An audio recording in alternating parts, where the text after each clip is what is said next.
It's been a back-and-forth weekend between the A's and the Astros as each team has a come-from-behind win in the series. Today, the Athletics will go for the series win before returning home after a long 10-game road trip. It's the A's and the Astros coming up next.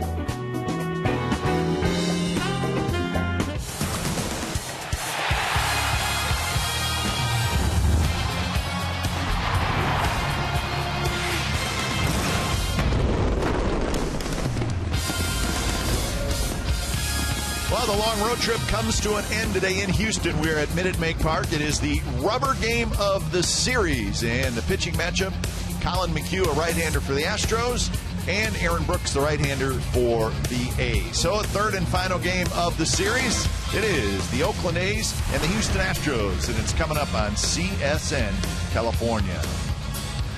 Hi again, everybody, and welcome to Oakland A's Baseball. Along with Ray Fawzi, I'm Glenn Kuiper. Well, for Aaron Brooks today, he's still trying to make an impression on the A's, and for Collin McHugh, he's a 16-game winner who has really struggled in his last two starts. You know, for Aaron Brooks, he has a great changeup. We'll continue to talk about the pitch, but it's one that he has to work and work effectively for him to be effective, and he will continue to try to do that. He has an assortment of pitches, but I agree with you, Kuiper. He wants to impress this ball club in his last few starts so that he's one of their starting pitchers next spring and during the season. Collin McHugh, he has a great curveball, and even though he might have struggled, he actually beat the A's at the Coliseum in the final game of that three-game series to help the Astros to avoid that three-game sweep. The curveball is his pitch. The spin on it is outstanding. Big series for Danny Valencia, and quite frankly, he has just crushed the Astros all year long, especially in a green and gold uniform. Started at the Coliseum. Luke Gregerson came in trying to save a ball game. Gregerson, the former Athletic, has actually blown 3 saves. This was one of them, game-winning, the walk-off for Danny Valencia, his 5th of his career. That kind of started it because it has continued as a member of the Athletics. 2 home runs on Friday night. This was one, the very long one, but the biggest one off Pat Neshek. Hanging breaking ball, a 2-run shot. That would give the A's the 4-3 lead and the win on Friday night. So Danny Valencia, almost like Aaron Brooks, trying to press the ball club, and he's done a pretty good job, especially swinging the bat. Yeah, a couple of home runs in this series, and the A's as a team have hit 5 home runs in this series. When we come back, we will head back inside the A's pregame live studios, and then after that, back to Minute Maid Park in downtown Houston, and it is the rubber game of the series, A's and Astros. Stick around.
KCSN California is brought to you by Jack in the Box.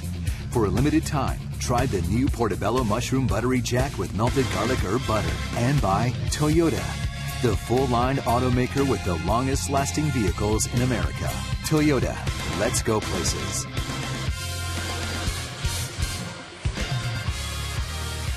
So the A's wrapping up this series and wrapping up this 10-game road trip today here in Houston. It's the A's and it's the Astros, and here is the game time weather presented by the Santa Cruz Beach Boardwalk. Get to the beach. Admission-free boardwalk is open this weekend. It's hot outside, 89 degrees and very humid, but of course the roof is closed here at Minute Maid Park, and it's very nice playing and working conditions. And we're happy about that because it is a little steamy outside. Yeah. So let's take a look at the lineup for the Oakland A's. Starts with that young man right there, center fielder Billy Burns. Then Laurie hits second, Reddick third, Valencia fourth, Butler fifth. Stephen Vogt is back in there. That's great news. He will DH today. He'll hit sixth. Then Smolinski, Simeon, and Blair. Well, as we talked about Colin McHugh, an excellent curveball that he will feature anytime. And of course, the A's faced him last year in his home debut for the Houston Astros, and he pitched quite well. As a matter of fact, too well from the A's standpoint, as he almost had the complete game, 8 2/3 innings, just a couple of hits, and the Astros won that game. But this year he's gotten even better as he is trying to help his ball club get in the postseason. In fact, I think he's going to be one of the starters with Keuchel and McCullers pitching well, and this young man's going to be right in the rotation. Defensively for the Astros, Rasmus, Marisnik, and Springer in the outfield. Lowry, Correa, Altuve, and Valbuena in the infield.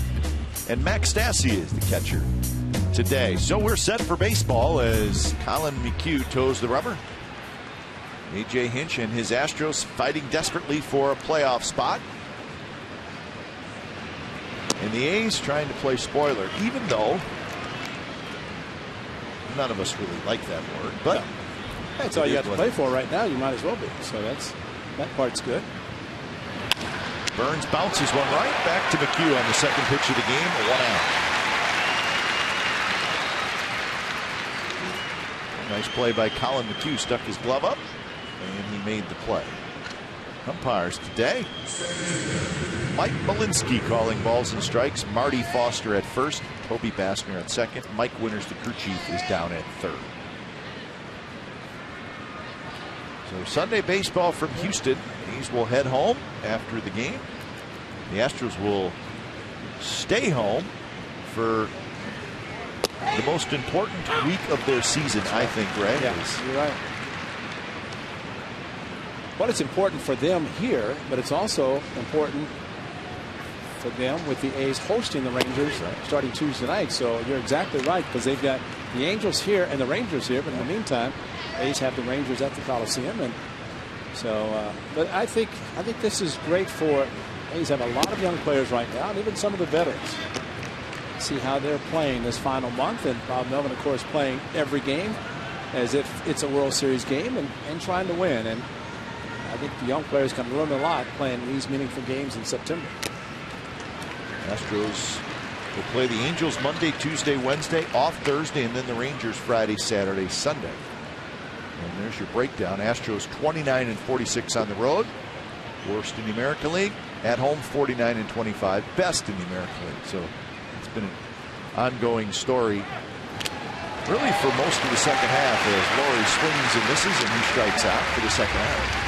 That's a good curveball from McHugh, although one that hung up a little bit. But throughout this game, you're going to see the one that's going to be down closer to the ankles with a sharp bite on it. And one of the reasons that McHugh was picked up on waivers because the Astros felt his spin rate on his curveball was good enough that it was going to enable him to be a good pitcher. And really, it's proven to be that as he throws his curveball a lot by comparison to other pitchers and after the pitchers. That's been an interesting situation for Colin McHugh, as you said, picked up on waivers from the Rockies in December of 2013. He pitched a little bit in the big leagues, but with very little success. And then last year, got to the rotation middle of April, and he's been terrific ever since. And he is a very quick 3-up, 3-down inning here in the top of the first. So Aaron Brooks' turn to take the mound. No score after half an inning.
The Houston Astros, and it starts with that young man right there, Jose Altuve. So Altuve, Springer, Correa, Lowry, Rasmus, Gaddis, Balbuena, Stassi, and Marisnik. This is actually a rematch at the Coliseum. Aaron Brooks taking on the Astros here as he did at the Coliseum, a game in which the A's are trying to sweep the Astros. Aaron Brooks looking for win number 3 to even his record. Of course, making his 8th start. Allowed 6 home runs in the game against the Astros at the Coliseum. Allowed a home run to Rasmus, and then allowed 3 runs in the 4th inning, and that was kind of his demise in the 5th inning as well. So Aaron Brooks trying to have a good one today to get his record even on the season. And I think just from a confidence standpoint, he needs a couple good starts here in the final 2 weeks. And he needs to work his changeup. We talked about McHugh and his curveball. The changeup for Aaron Brooks, we saw it against Cleveland. It was outstanding. And that's the pitch that he needs to rely on and have a good one this afternoon. So Altuve digs in, and I mean digs in. Shovel time. He's ready. Hits the first pitch on the ground to the shortstop. Simeon throws, and that's 1 away. So that'll bring up George Springer, the young right fielder.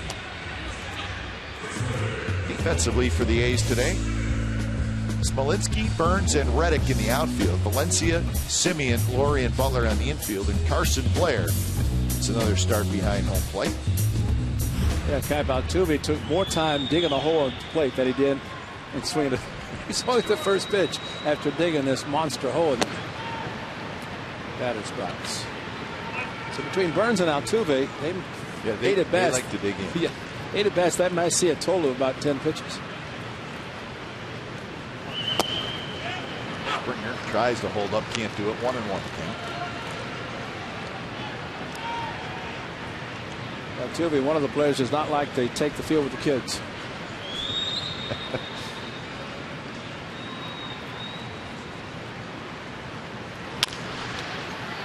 Bounced foul, and the count 1-2 to George Springer, hitting .260 with 13 home runs and 31 runs batted in. He's 2 for 6 in the series.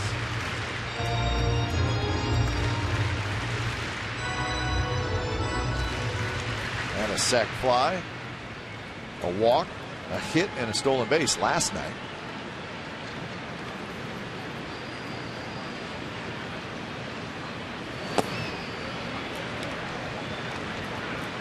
Astros 78-71 on the year, trailing the Rangers by 2.5 games. They are the second wild card team. Ahead of the Angels by a game and a half, Twins 2.5, Indians 4. And again, that's for the second wild card.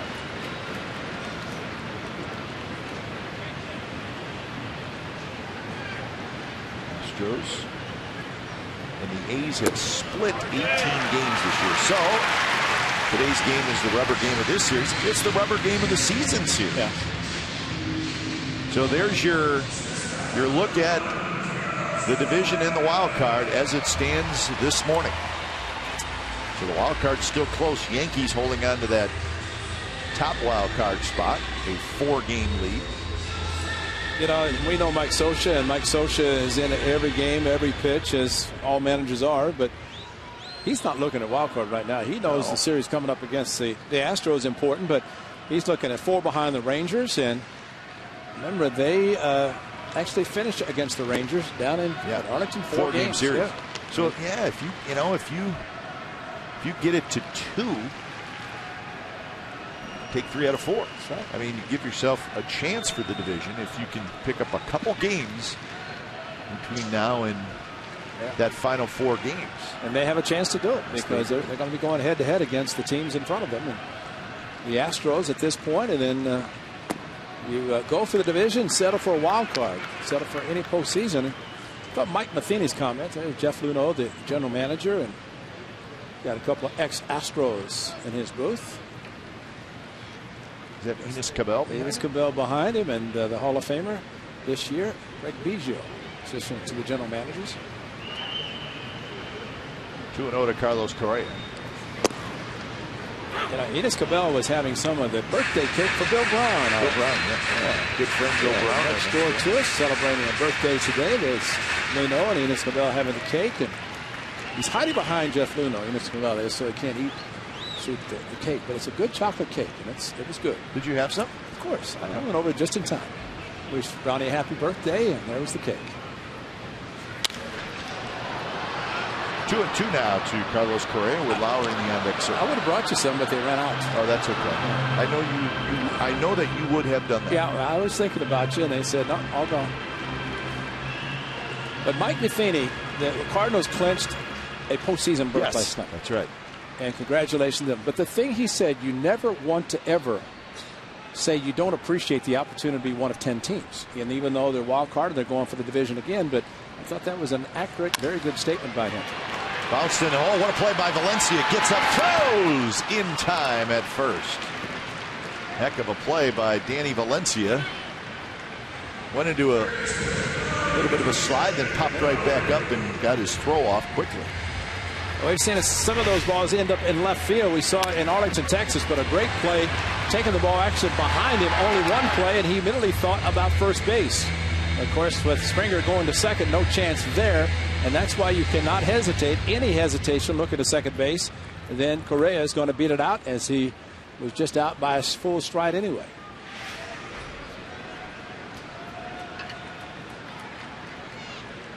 So Danny Valencia, just 1 error this year at third base. So here's Lowry. First pitch is a strike. 240 with 9 homers, 30 RBIs for Jed Lowry.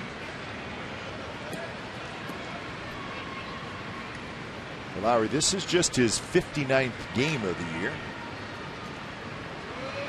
He was injured early on.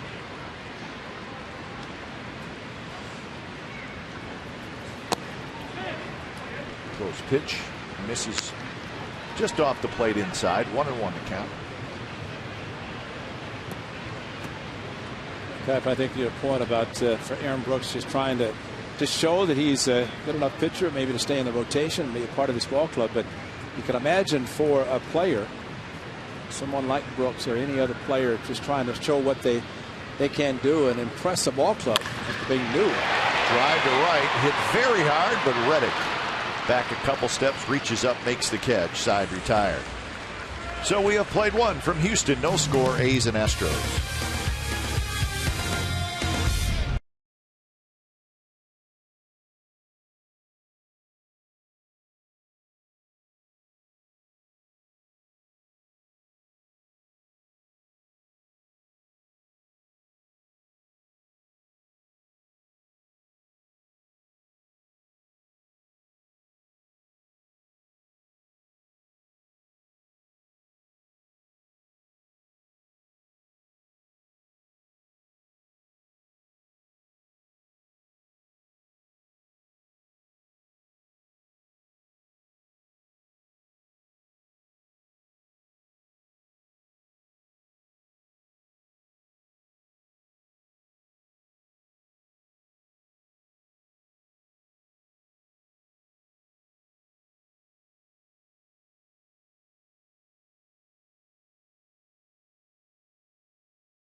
just brought up today. And with Phegley and the concussion and Vogt maybe not being able to catch or not being allowed to catch either way, the A's wanted another catcher. So Brian Anderson, who he was up last year in September as well. I was going to say, Brian, we're waiting. This is not in the Cleveland area because their season finished. Cell phones are good now because guys go on vacations and, landlines. In the past, you'd never find a guy. But they contacted him and said, hey, we need you. So he showed up, and he is here. And you're right about Stephen Vogt. And, we've talked and discussed, and he's in the lineup today hitting 6th and DHing. But, whether or not he catches, that's why Brian Anderson's brought up. So there's no issue since Josh Phegley has the concussion symptoms. And with Blair catching, you don't want to take the chance of having to put Vogt in. Phegley definitely is not there. So Stephen gets a chance to hit. 2 weeks ago today, he took a hit. And today he gets to hit. So let's hope he does well. High fastball, and Valencia chased it. 1-2 the count. Big series for Valencia. 5 for 7 with 2 home runs. He's also walked a couple of times, so he's been on base 7 times in this series. Oh, and that one up and in, and Valencia chewing on McHugh a little bit. First one was a little bit inside, and he said, "You don't throw at my head." And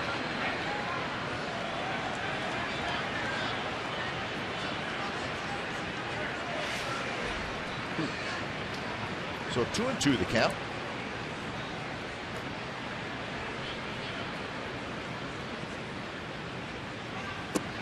Curveball and a good take by Valencia. So full count. Figured he's going to come back with that one and might come back with another one on 3-2. Hugh has a lot of confidence in his curveball.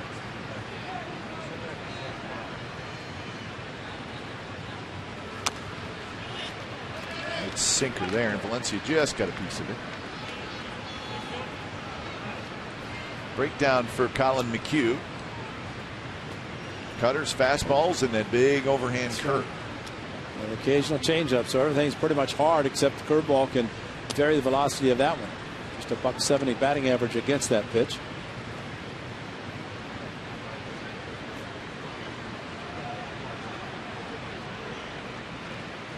Another 3-2 pitch, and it's hit to left.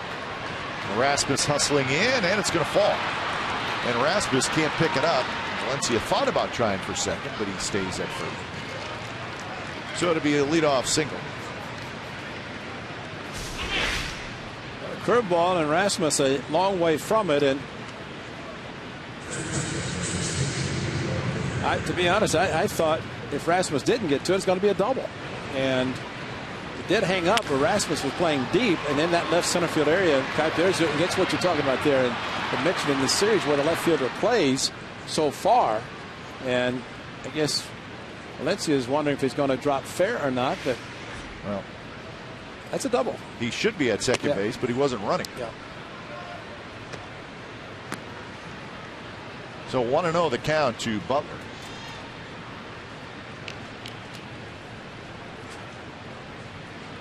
Butler 252, 13 home runs, 62 RBIs.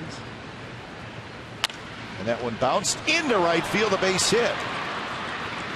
So Springer picks it up. So Butler using that big hole on the right side. 2 on, nobody out.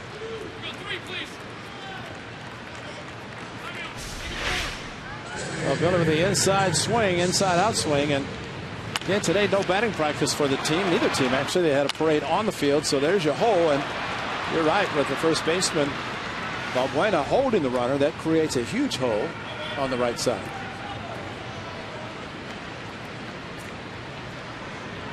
So here's Stephen Vogt back in the lineup, and that's great to see. Vogt missed 12 games. Injury happened on the 6th of September. He's DHing today. Shift is on, and the first pitch is a bit high.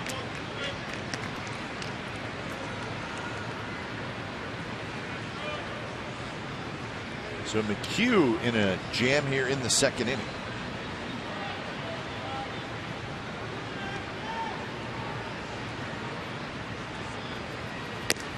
McHugh in his last 2 starts has allowed 10 earned runs. in 9 innings. And one of those starts was against the A's, where he got a bunch of runs and he actually got the win, but gave up 5 and 5 1/3. So he has not been sharp. And you say, well, it's only 2 starts. You're right. But I think everything's a little more magnified the final 3 weeks of the season, especially if you're independent leagues. Now, Brent Strom, the pitching coach, A.J. Hinch, the manager, they want to see, really, as they try to line up for postseason. First of all, they know they want to get there. There's Brent Strom, the pitching coach, and good lefty in his days, and pitching coach for A.J. Hinch. But, you know, anytime you start thinking about postseason, especially in a short series, start thinking 4 pitchers as a starter. You don't need 5th. And start trying to find the best guys. Oh, how about a cross-up? Big breaking ball, and I think the Astros are lucky that Castro caught it, or Stassi, excuse me. But he went up and came down. If it's a fastball, he does it, but it's a curveball as he goes up and then down and can stay with it. But a fastball, when you're looking curveball, that's when you miss it, and that's when it's trouble. But runner at second base, they are going over the signs again. That's 4 here at home, and of course that coincides with a great record, 49 wins for the Astros at their home park. So sub-2 or sub-1 ERA for McHugh in his last 4. 3-0 pitches in there first time. So Vogt will be ready to rip here on 3-1. RBI opportunity.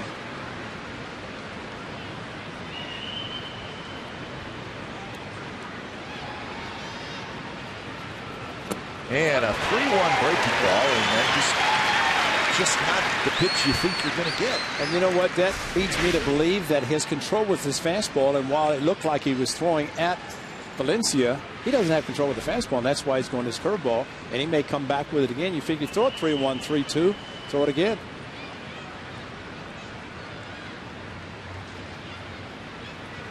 Payoff pitch is bounce foul. It was a fastball in on the hands, maybe the cut fastball. Yeah, I think it's the cutter that he likes to go to, but it's similar to a slider, but it forces him to stay down a little bit.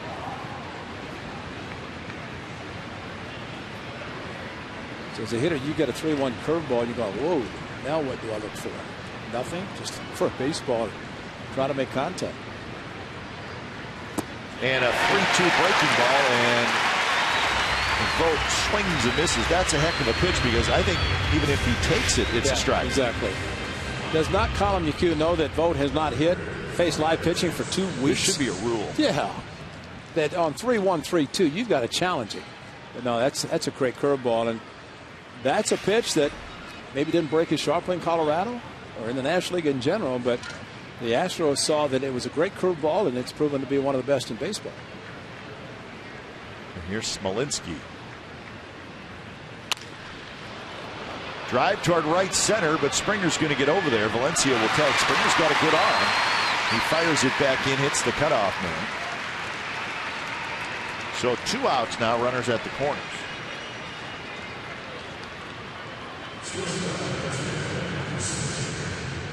And it'll be up to Marcus Semien to get him home.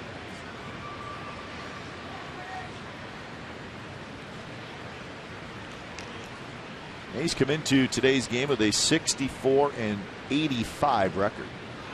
So 12 games left after today. 4 more series. Each series 3 games.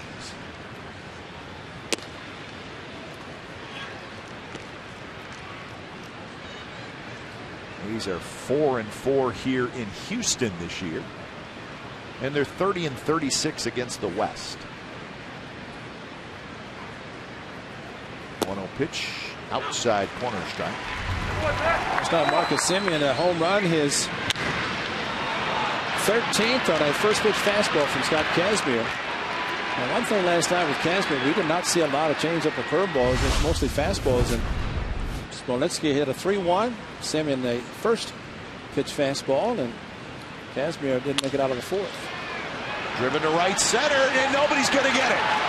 To the wall, Valencia scores. Billy Butler's digging around third. They're going to send it. We're going to have a play at the plate. The throw is there, and Butler is out. So 1 run scores. That's Valencia. Butler's thrown out at home, but the A's take the 1-0 lead. So it's an RBI double for Marcus Semien. So a run on 3 hits, bottom of the second coming up. 1-0 A's.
Butler thrown out at home.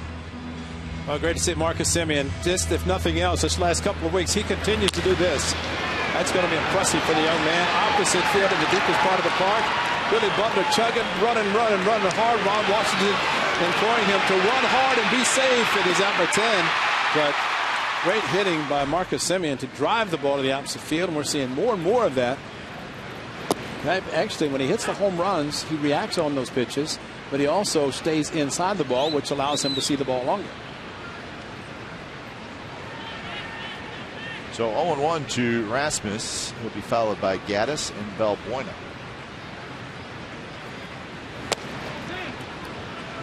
So Billy Butler, he was giving it his all. No secrets here. He does not run well at all. But you know what? Say what you will. It's 100% effort. Lined into the corner. And it is off the foul pole. And that's a home run for Rasmus. And just like that, we're tied at 1.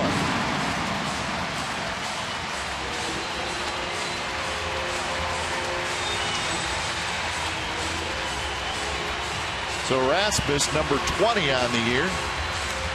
Just a line drive right down the line. Well, that did not take very long to get down there, and you're always hoping, as he gets a curveball right into his wheelhouse and down into the corner, you're hoping that it keeps hooking and hooks foul.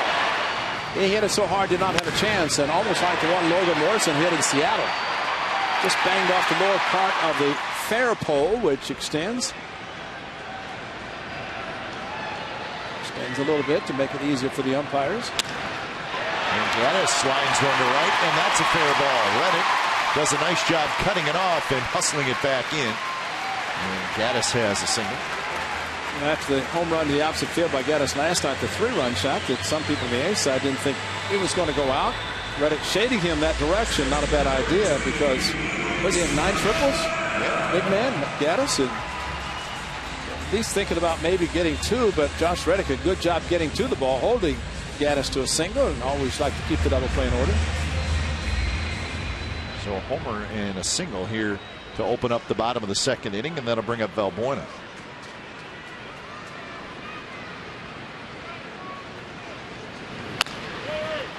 Butler has it, fires to second for 1, back to first with Brooks covering, and Brooks keeps his foot on the bag. Nicely done by the A's.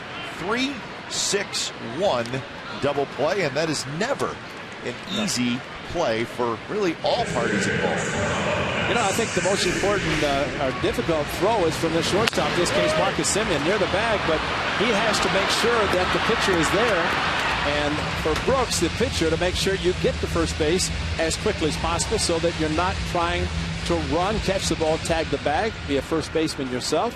Butler no chance to get back, so he had to make a good throw, and Semien got a throwing a dart over to first base where Brooks was there covering nicely.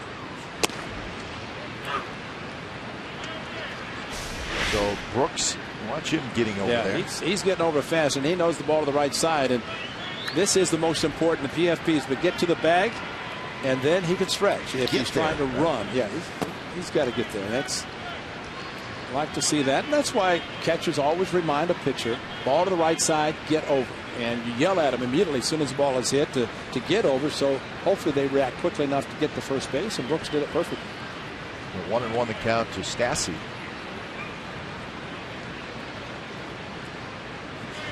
And Butler did something good too, Ray. He after he fielded it, he took a big step toward maybe the pitcher to kind of clear himself a little bit, and that makes the throw to second easier. Yeah, because Gaddis is a big man running down the line, and he wanted to try to get around him instead of trying to throw over him.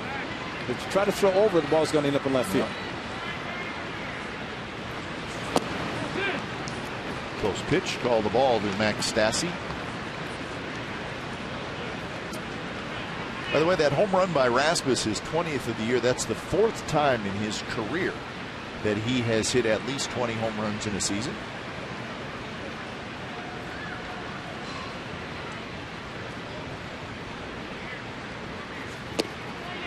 And he tried to hold up, could not, and that's a strikeout, and that's the first strikeout for Aaron Brooks. So Rasmus' home run off the foul pole down the right field line has tied this game at 1.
Now time for you to tweet your strongest fan photo. Use hashtag CSNCA DataStrongFan. You just might see yourself in an upcoming broadcast. It's brought to you by T-Mobile.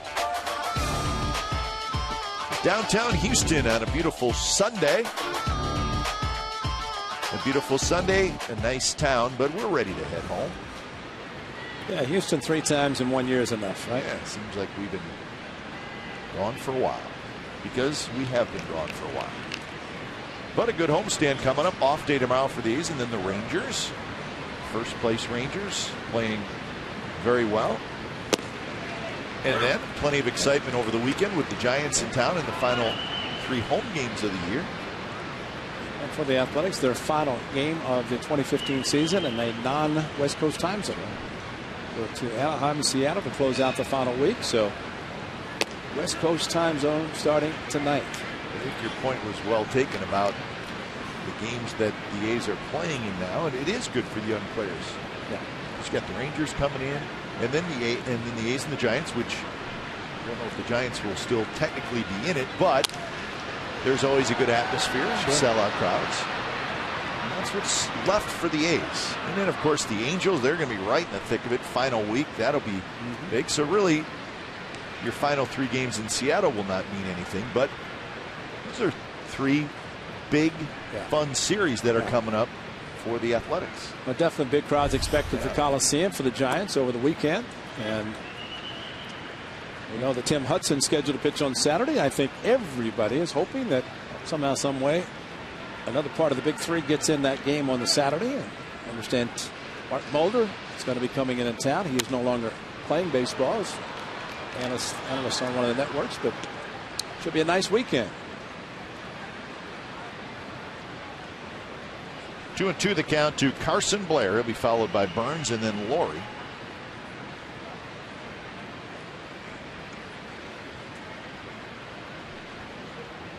McHugh gave up a run on 3 hits in the 2nd inning. There's that big curveball. And that's strikeout number 3 for Colin McHugh. All 3 have come on his specialty pitch, the curveball. And, you know, Cat, the more he is out on the mound and the more he throws this, the better it gets. And the one he threw to Brett Laurie was a hanger, and he struck out.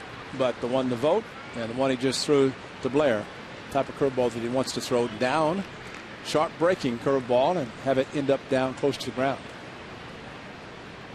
So here's Burns. A little bit inside. There's Barry Zito. Last game pitching for the Athletics. Game 1 of the ALCS against the Tigers. That game was at the Coliseum. Yeah, the A's unfortunately did not get past game 4, so he didn't get a chance to pitch again. Probably would have pitched game 5. Yeah, the A's were swept in that 4-game series.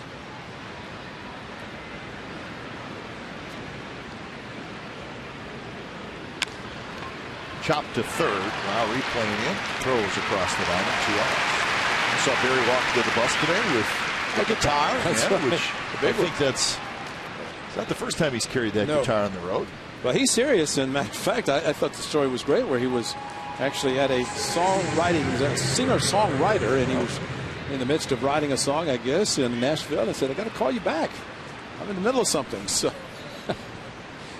but good to see him, and to see him get in the game. Several. Rasmus in and over, and he's got it. That's a 3-up, 3-down inning for Colin McHugh. Bottom of the 3rd coming up. It'll be Marisnik, Altuve, and Springer. It's a 1-1 game.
Price 18C Suite to watch the A's take on the Texas Rangers September the 22nd, 23rd, or the 24th. And everyone in your suite will receive an A's replica pullover. For more information, call right now 510-638-GO-A's or visit athletics.com/pullover. Hey, an A's fan eating an ice cream in an Astros helmet. It's all right. Quick open souvenir. Got those seats down, the good seats, the padded seats. That one is going to be just foul. Marisnick trying to use his great speed. Really, the best case scenario with ice cream in a plastic helmet is to actually get the plastic helmet to be the kind you can wear, because then you're getting a lot of ice cream. Especially some guys with big heads. Did I tell you what I did in Chicago? You guys were working Thursday, right? Yeah. I got to the ballpark just a little bit before the game. And remember, we showed people eating ice cream in the seats the night before. So I went for a walk at U.S. Cellular Field, headed out to right field, just walked the concourse.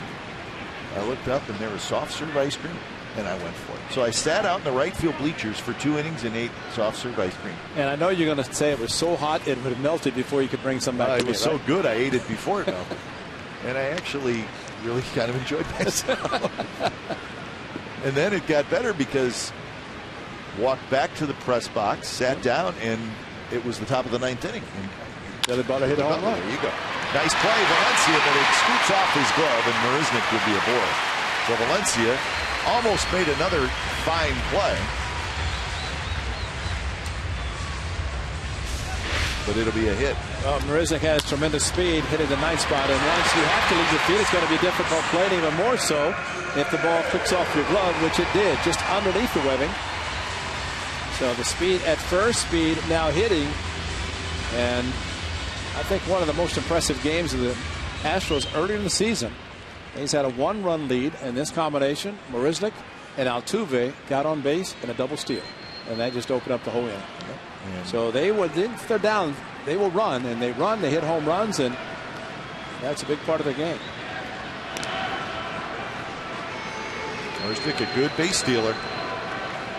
He's got 20 steals this year. He's been thrown out 7 times, and we know Altuve sprays the ball all over the diamond. So you're right. This is a tough combination to defend. And with that, Laurie close to second base, and I think Altuve, who likes to amass the hits on a season, he's looking for that big hole on the right side.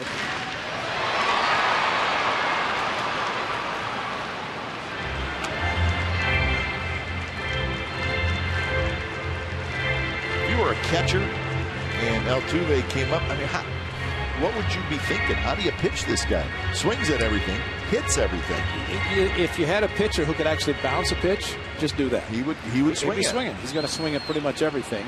He will chase up. We've seen him chase, but it's got to be up above the letters. Probably never give him anything inside half the plate, because he does have plate coverage, but away and up he usually swings at. Felt one of the best hitters in the game, really, broad career. Everything wrist. He could hit a lot of home runs, but he could hit the ball all over the field. And the best way to pitch him was right down the middle, because away he'd go to left, and he'd pull it. You'd say, okay, Rodney, here comes one right down the middle. I'm going to tell you what's coming. But no, he was such a great hitter. And some guys, it's just very difficult to try to set up a game plan against him. Altuve has walked 31 times. He has struck out 59 times in 582 at bats. So very low amounts in both those categories. He's got 32 doubles. Marisnick has a good lead at first.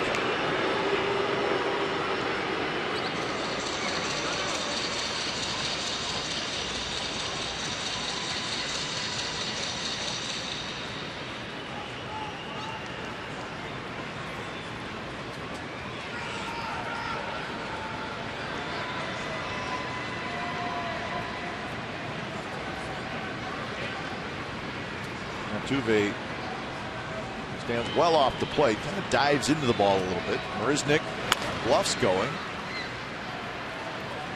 He's got that look like he's dying to run over there. Kevin, I was thinking about our discussion about the pace of the game and how some hitters will. And Altuve's got his routine. But I thought what was interesting, Mike Malinsky, the home plate umpire, was holding the pitcher until Altuve got the plate. Now, I think it should be just the opposite. If the pitcher's ready, how about telling the hitter, let's go? I agree. You know, because all this time taken, now granted, he has the luxury of taking more time because there's a runner on, foul the ball, and the whole thing. But, you know, I just don't think an umpire should ever hold down a pitcher, stop him if he's ready to pitch. I think that's a good call.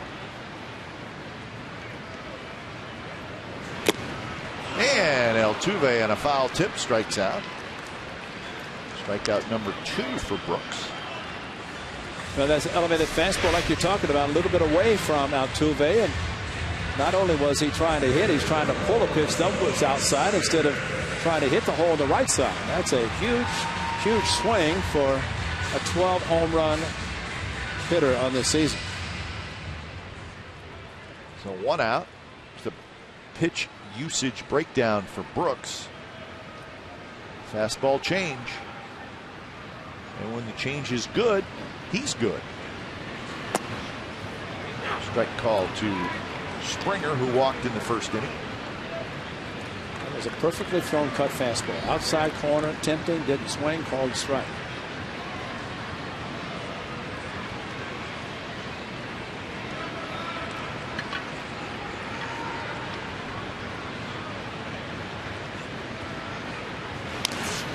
Close play. Music has a very large lead at first.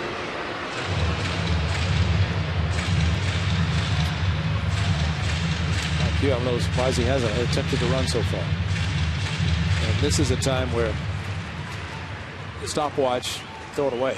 You know, don't worry about the times because Brooks might be quick, but it also takes a couple of good throws if somebody has the speed of Marisnick does. Huge jump. There he goes. Blair's throw is just a touch high and a touch late. So stolen base for Marisnick. Well, they got a quick release, quick jump on Marisnick, and if the pitch is on the bag, it was just too high. A quick tag by, look at Brett Lloyd. See, that's what you do when you straddle the bag. Then you can make the adjustment. It goes up and gets the high throw. And I think one thing for Brett Lloyd, keep the tag on the base runner and forget about showing the umpire the ball. Keep the tag in case he comes off just ever so slightly. So 0-2 to Springer, runner in scoring position.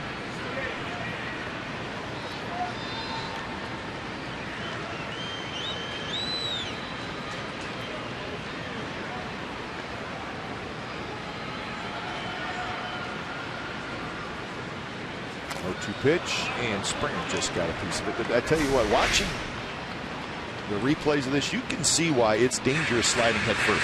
Yeah. I mean, you just look at Marisnick's left hand and look at the obstacles. Base, foot. And watch the left shoulder in his leg. Jam the shoulder. No, you're right. And another thing, too, infielders know. I talked to Eric Sogard. He said, I know who's going to slide head first. I know who's going to slide feet first. And if you're on a base taking a throw and you know the guy's coming in feet first, you're a little bit less apt to put that tag down and put your face there. You may make a quick tag and get out of the way. Head first, you can put your knee down. And Brett Lloyd might have done that had the throw not been to his right to reach up. He might have put the knee down, and he slides into that, and he's going to be out. But you're right. That's what happened to Billy Burns in Arizona. No question. Injured his wrist, his thumb. Next time he slid feet first and came off the bag just enough to be called out.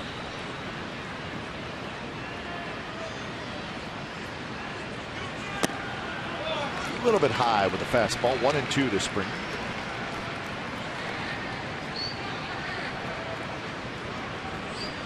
He's with the run in the top of the second. Astros with the run in the bottom of the second.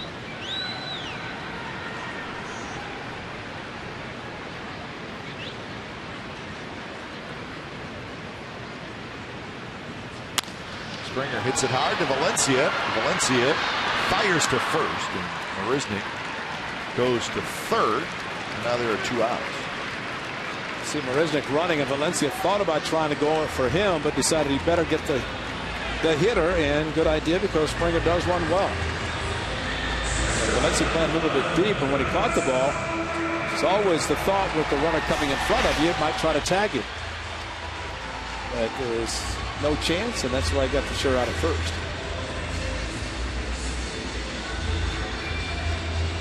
So here's Correa with 2 outs.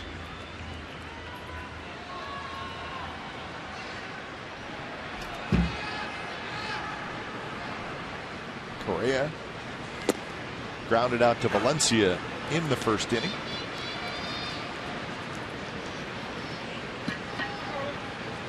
.400 average with 2 outs and runners in scoring position for the 20-year-old shortstop Carlos Correa. He's 2 for 9 in this series.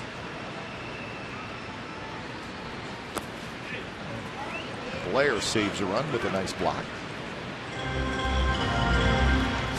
That block moving to his right, but again, last Sunday he used the mask. Mask off. Be careful, young man. He was thinking about doing it again. And you know that those masks do clean up. You know, you can put some water on the, sure, throw that thing out of the way, especially when you got away with one last Sunday. So get rid of it as quickly as possible. Block the ball and save the run. 2-1 now.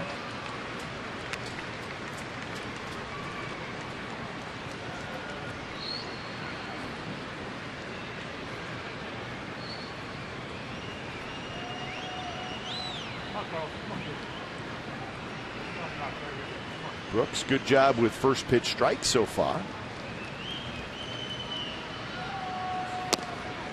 Just missed outside. 3-1.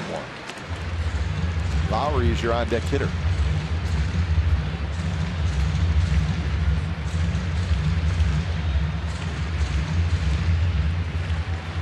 Correa with plenty of power to all fields. Burns is shifted toward right center.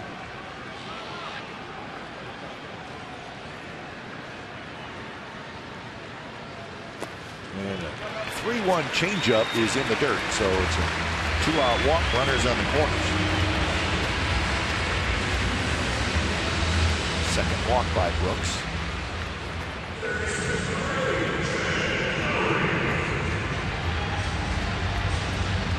Lowry hits for the second time. In the first inning, he batted with 2 outs and a runner at second and hit a line drive right at Reddick in right field.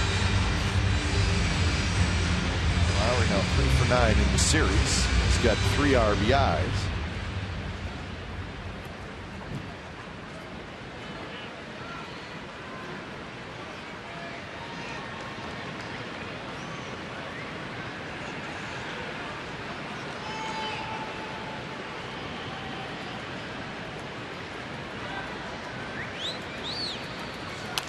Foul, straight back and a fastball. It was a thumb injury for Lowry, right? Yes, it was, yeah. Yes, his hand last year with the A's. Right. Tip of his finger. Well, it's really because of the injury they brought up Correa, and he was going to be brought up anyway to play short. And when Jet came back, they moved him to third, and that's going to be his position. Altuve at second. Correa's not going to wear it short, and Jet signed a 3-year deal before this year. Will be playing at third. Said he's 4 miles from Minute Maid Park. That's his home. Living here, and so when he signed here, he said no traffic, 10 minutes. Traffic, 40 for 4 miles. That's not good. Scott Kazmir about 40 minutes from Minute Maid Park. His home is also good. 2 former Athletics with homes in Houston, back with this ball club. Changeup floats outside. 2-1. No Carlos Gomez again today for the Astros. He's missed 8 games now with the intercostal strain. And when he does, Gonzalez is beat up too. Yeah, he's got some hand injuries. And when he comes back, Gomez, he's not going to slow down his swing. No, his swing just as hard. You got to wrap that baby tight. Got a lot of tape around midsection. But he just started swinging a little bit today. There's only 2 weeks left in the season. And Carlos Gomez will not be a free agent until after next year, so he'll be with the Astros next year.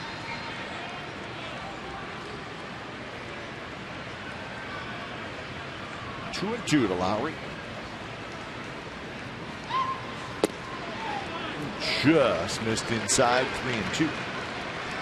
Take a pitch like that, you almost have to be saying, I hope it's not called a strike, because this is how close it is. And so tailing action, trying to bring the two-seam fastball back to the corner, but it's not called a strike. So 3-2. Correa, the runner at first, will take off. Maruznik, the runner at third. And that one's tapped slowly. Simeon charges quickly to first, and they got Lowry side retired. So a couple of runners stranded, and we are through 3 from Minute Maid. It's a 1-1 game.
Is brought to you by Domino's.com, introducing the marbled cookie brownie. So next time you're walking around a stadium, that's what you're going to look for. The soft serve in Chicago. Yeah, I can check that off my bucket list. We don't get to sit in the stands and watch a game very often. That's right. Those two A's fans are doing just that and enjoying it. 1-1 game, rubber game of the series, top of the 4th inning, and Reddick will lead it off. I don't know if I've seen the all gold A's cap. There's an alternate gold jersey with a gold cap.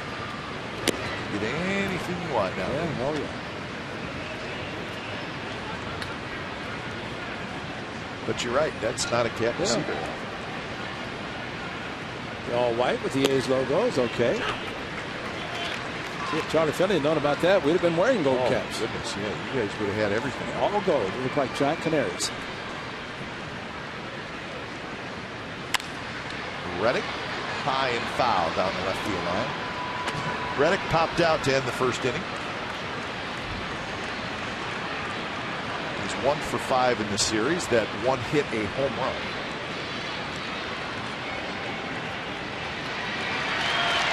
He's not in the lineup last night. Curve, and there's that big Colin McHugh curveball. Foul tip, and it's a strikeout. Looks like he's got that pitch working today. Yes, he does. And 4 strikeouts, 4 curveball strikeouts. The game he pitched against the A's back on the 15th of April. Through 102 pitches, hardly any fastball. Curveball, slider, cutter, changeup. Just a few fastballs. He struck out 11 in the game. 5 2/3 innings. So he was dealing, but got some run support, took advantage of it. Valencia singled and scored in the 2nd inning. Had a nasty look for Colin McHugh, who threw a couple pitches inside.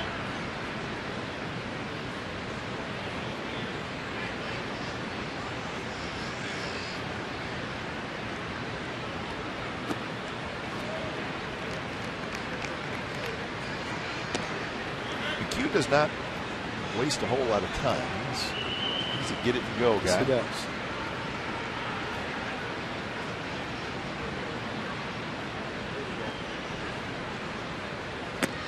Fastball is high, 3-1.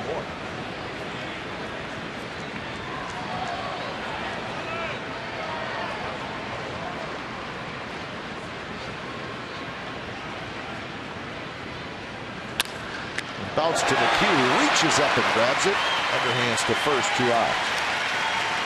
That's why the cut fastball is such a good pitch, and that's proof right there as McHugh tried to work fastball in, got 3-1. Cut fastball and a good pitch. If it's a four-seamer, 3-1, might have done more damage, but looked like tried to pull it, went right back, handled nicely by the pitcher. Here's Butler, who had a base hit to right field. Curve first strike. Just think if Barry Zito was pitching for the A's, we'd have a lefty and a righty with 12-6 curveball. He's fun to watch.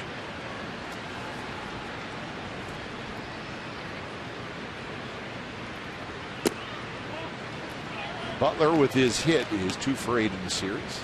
The master of the 12-6 curveball, Barry Zito, 14 major league seasons of featuring a pitch that a lot of pitchers really don't throw successfully. Remember the video we had of him, and we used it many years ago. It's a great video of Barry as a little leaguer. That's right. He was throwing the big curve. Oh yeah, it was the same pitch. Yeah. He was probably maybe 8 or 9 years old. Lowry reaches out, low backhand on the line drive from Butler. Side retired. So McHugh has retired 6 in a row. Bottom of the 4th coming up. 1-1 game.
That's the center field area here at Minute Maid Park, and it's an incline, and it has been a nightmare for many a center field. Some have handled it, others have not. It's been interesting, put it that way.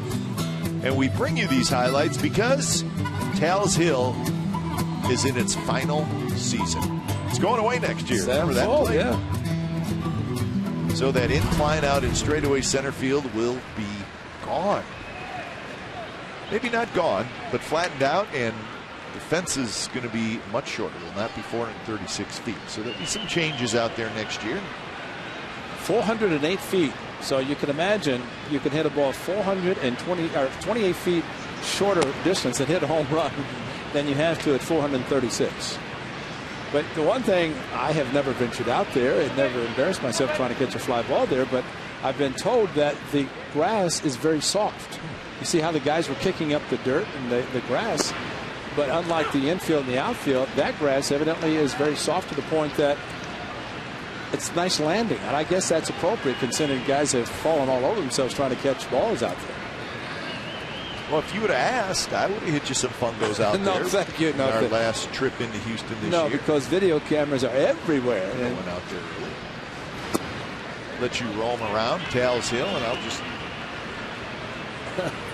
get some photos to you. But I understand they're going to be putting some restaurants above. They'll keep the batter's eye in place, but they're going to do some things in center field and take that space and utilize it for restaurants or extra seats or whatever. Or maybe, I think someone said fans can stand back there, but you can't see the fans if you're a hitter. But they can see in and watch the game. And it's named after Tal Smith. That's right. Who was the general manager here, right? Yes, he was. And that 7 is the number when it's retired of Craig Biggio. Bagwell's is also retired, but Craig Biggio into the Hall of Fame. Strike 3 called on the outside corner. Good pitch by Brooks, but these are some renderings of what it will look like out there when Tal's Hill is gone. So that's a good view. So it looks like you'll be able to walk around up on top there. It'll be connected to those archways out there in deep left center field. So that's a good look. See the batter's eye, which the H, that'll be the hitter's eye. But that's neat. It won't even look like the same stadium.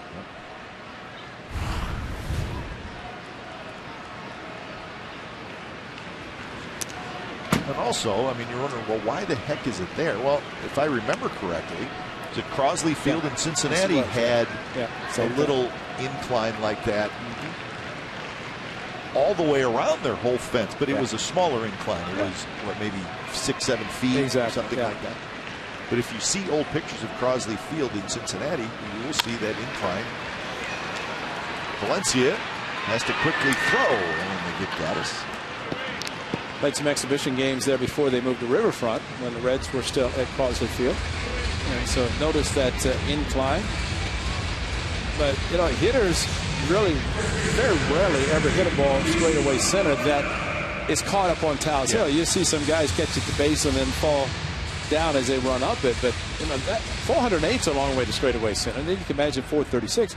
See that post? It's in play. That's in play. Yeah. So it's like Old Tiger Stadium, which is 440 to straightaway center. And the flagpole was in play. But it is padded just in case you run into it from an outfielder standpoint. But that tells you it's a long way in that area to hit a home run.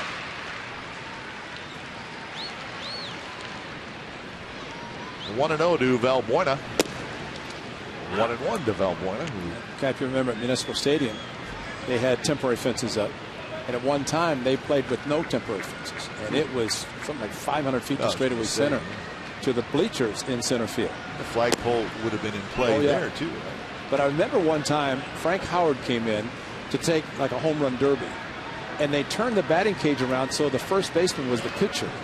And if he pulled the ball, it would be to center field versus his left field. He couldn't hit one out. It was so far. So that tells you that thank you for the temporary fences. They could put up for baseball, and then, of course, took them down for football. Now they have their own stadiums, and I don't know if the Browns are playing at home, but Indians have theirs, and the Browns have theirs down by the lake.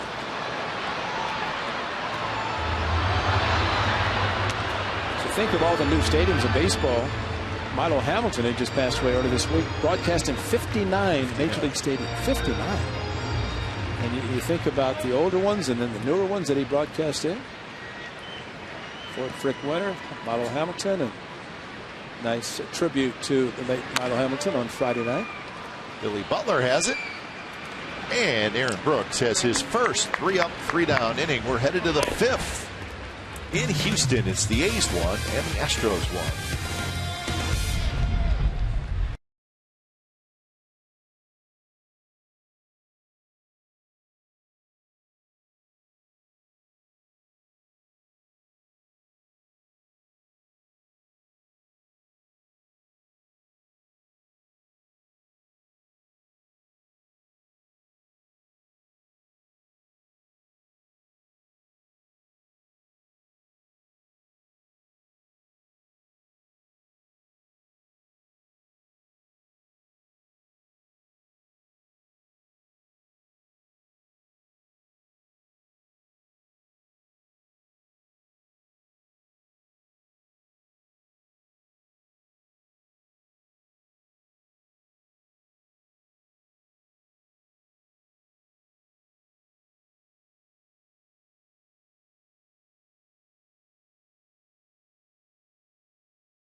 Fans, tickets are still available for the final home series of the 2015 season 1 weekend from today. Actually, next weekend. A's will play host to the Crosby Rivals from September the 25th to the 27th. Come out and support the green and gold as the A's close out this year's home slate. Get your tickets now online at athletics.com/tickets, or you can call 510-638-GO-A's. Sam Houston. Cotton candy. She's as happy as can be. That's how I was with my ice cream in Chicago. I bet you were. I wish we'd had the video of you. Look what I got. So Stephen Vogt steps in. Stephen Vogt wants to send out Ray a happy birthday. And you know what? We want to send it out too. Happy birthday to his mother, Tony. Sorry. So, happy birthday, Tony. We hope your kid gets a hit for your birthday. No, Austin strikes it down. Covered a lot of ground and made a nice play. His dad Randy just celebrated a birthday recently too. Maybe they're celebrating together. Yeah, I hope so. And you know what their birthday present is? Their son is back in the lineup. That's right. Well, they were very supportive. Alyssa, Stephen's wife, and of course they had the 2 kids, and the family, Stephen's parents, able to help out, take care of the kids while Steve was getting back where he could walk.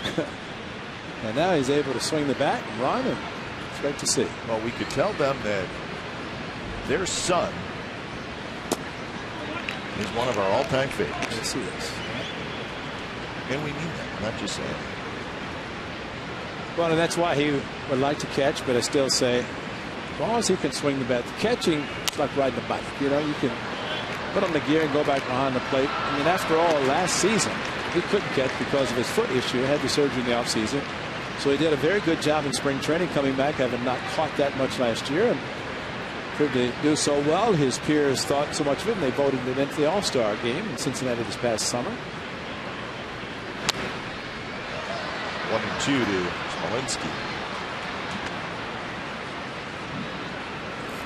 He's trying to get something going against McHugh, who has settled in after a little bit of a rough second inning. Yeah, he did that in Oakland, struggled in the first inning and then settled down, and as you had mentioned earlier, got enough run support that he could afford to give up early runs, which he did. Shallow center, Marisnik in, and he's got it. Last hit he allowed was that Simeon double, which knocked in 1 run. Remember, Butler was thrown out at the plate for the final out of the second, and then since then he's retired 8 in a row. Last year, McHugh, after being called up on the 22nd of April, was 11-9 with a 2.73 ERA, 25 starts. And I think that was a delightful surprise for the Astros, what he did last year. Well, remember the start at, you mentioned the 22nd came, he started against the A's on the 27th. Which, and we had read about him, but didn't know much else about him. So his Astros home debut, and remember his family, his parents were here, and he almost had a complete game against the A's. Tommy Malone started. A 5-1 win for McHugh, 8 2/3, just 2 hits, struck out 7, walked 3. And this year, a 16-game winner so far. And he and Dallas Keuchel combined 33 wins. That's the most wins by combo pitchers in the same team in baseball. They got more than Greinke and Kershaw, right, who have 32. Talking to Brent Strom, the pitching coach, and he was talking about that man, Dallas Keuchel. He said, you ask him how he's feeling in the 7th inning, he'll tear your head off. He said, I don't even want to be asked. I'm going to pitch. And that's how badly he wants to pitch in ball games, especially try to help his team win. There's the combo. Keuchel, McHugh 33, Greinke, Kershaw 32. Actually, Kershaw lost last night, which I didn't think that was ever possible. The way he's pitching. What did he give up? 2 runs? I think he gave up 2-1. 2. The Pirates won. That walk first issued by McHugh. Dallas Keuchel. I think he's going to pitch tomorrow. I think it's exactly right. I think that would be Keuchel and Jared Weaver tomorrow. And really with the road trip and now homestand playing the same teams, and A's actually in this series seeing the same pitchers they saw in Oakland. Swing and a miss. Carson Grant. Keuchel and Felix Hernandez each have 17 wins to lead the American League. And then McHugh was 16, Price was 16, and Colby Lewis was 16. So Keuchel will have a chance to win 20. 3 more starts left.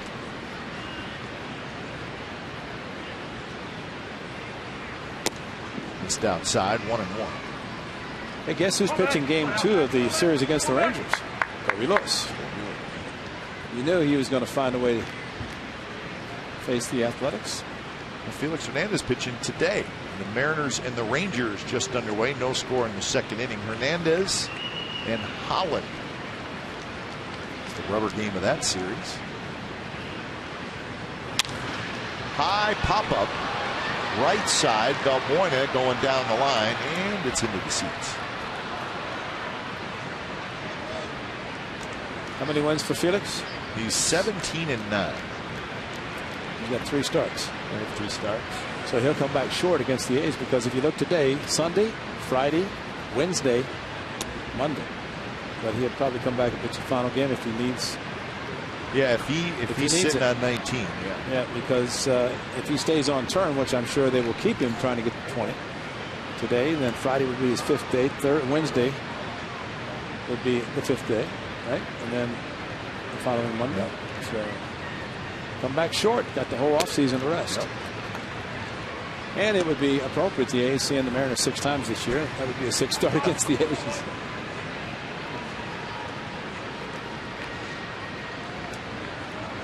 Twins are leading the Angels 3-0 in the 4th inning.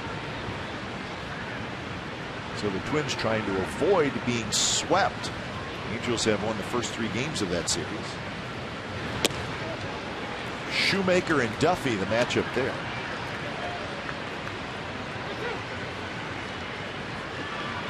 Angels will be in Houston tomorrow, Tuesday, and Wednesday. They'll have Thursday off, and then they will head home and host the Mariners next weekend. So that's the upcoming week for the Angels. 3-2 pitch with the runner going, and it's popped up, and this should be playable. Valbuena in front of his own dugout has it side retired. So a walk and a runner left. We're going to the bottom of the 5th inning. It'll be Stassi, Marisnik, and Altuve still 1-1.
Season with your own team photo presented by YP.com. That's a great photo.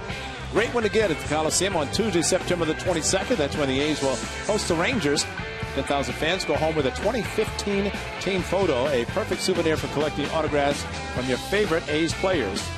For information and tickets, head to athletics.com/tickets.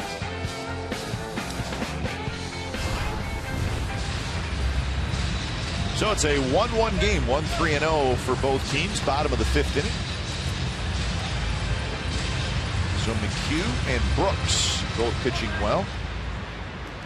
Couple of walks, 3 strikeouts for Aaron Brooks. He's thrown 62 pitches through 4 innings. The only run was Colby Rasmus' home run. Stassi with a line drive, base hit left field. So first pitch swinging Max Stassi has a hit.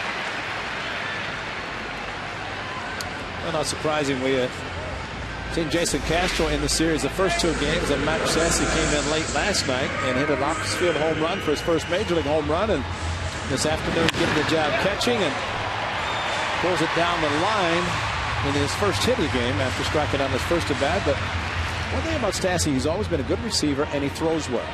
Hank Conger has not done that great throwing out base runners. And so Castro, day game after night game, but Stassi doing the catching. And because I was going to ask you, I haven't read anything about Conger being hurt. It's not. But he has not played in this series. Reddick in, and Reddick falls off Flory for out number 1. Now this home run in the opposite field last night by Max Stassi, remember the former Athletic draftee, but he went opposite field just so easily with a breaking ball, and it was crushed in several rows deep in the right field. Now, it's not a cheapie. So his first major league, but the problem Hank Conger's had is throwing out base runners. He's like 1 for whatever.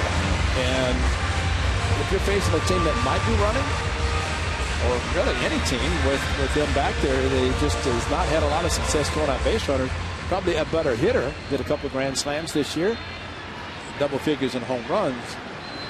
But you have to have a catcher to do the job behind the plate, and so far, and we do not know the circumstances, pitchers holding base runners, whatever, but his numbers have not been that good.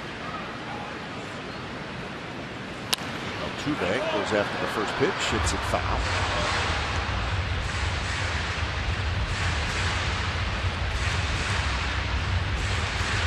Altuve 4 for 10 in this series. 3 of those 4 hits came last night.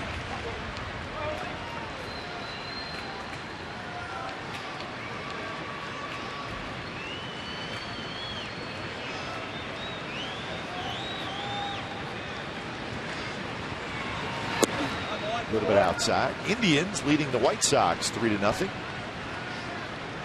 the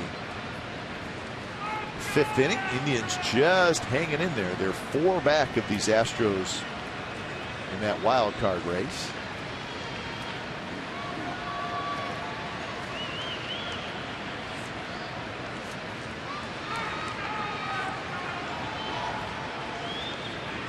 Quick throw, and Stassi is back.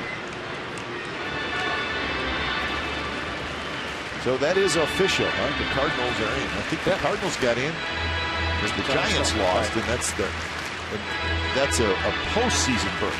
Yeah, right now it's a wild card. They basically got 1 of 10. Yeah. So that's the first of 10. The Cardinals. Almost seems like you could just put them in every year. Yeah. Well, they didn't celebrate, which is understandable because they're looking for the bigger picture, and that would be the division win. If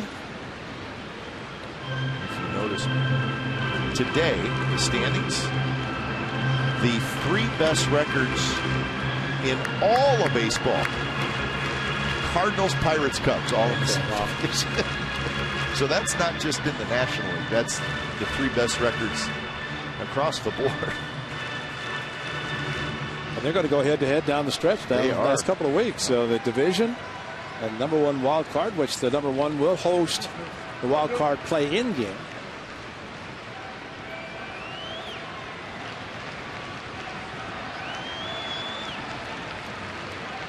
One pitch to Altuve is low. Yeah, right now the Cardinals have a 4-game lead over the Pirates, a 5-game lead over the Cubs in the division. So you just then look at the wild card. Pittsburgh and the Cubs, a 1-game difference right now. Cubs continue to play great. They've won 5 in a row. So they're trying to catch the Pirates. And if they do play in that wild card game, at least have it at home. Altuve bounces one just foul. Blair picked it up, but it was just foul.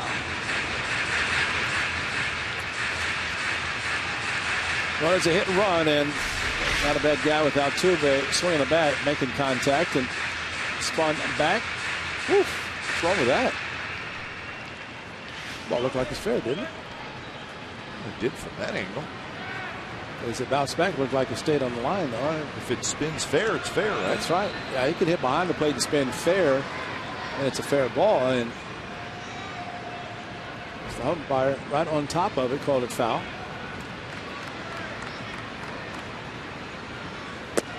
Altuve lays off. So full count with 1 out.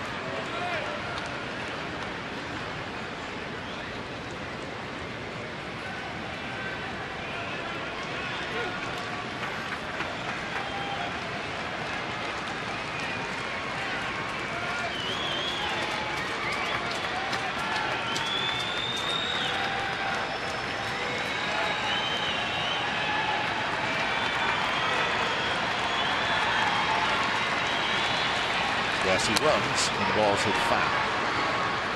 I was talking to Scott today. He was talking about his manager on his team. I will not mention him, but he brought up a scenario for the wild card game, and that was best of 3, 2 of 3.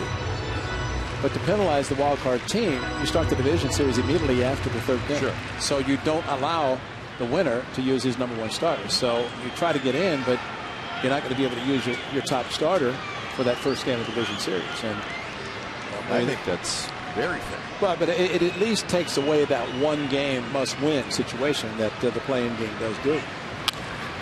Runner goes again. Valencia across the diamond, and they just get Altuve. So close play. Altuve's out, but a runner at second base now, 2 outs. And that's a manager depending on his hitter. In this case, Altuve to put the ball in play, stayed out of it. Wouldn't have been a double play because Altuve runs too well, but Stassi, had he not been running, Valencia could have gone to second, keep the run out of scoring position. But like Springer and Correa, several of the Astros players, if you take an extra look at a base, he's going to beat it out, especially when they run hard as Altuve just did.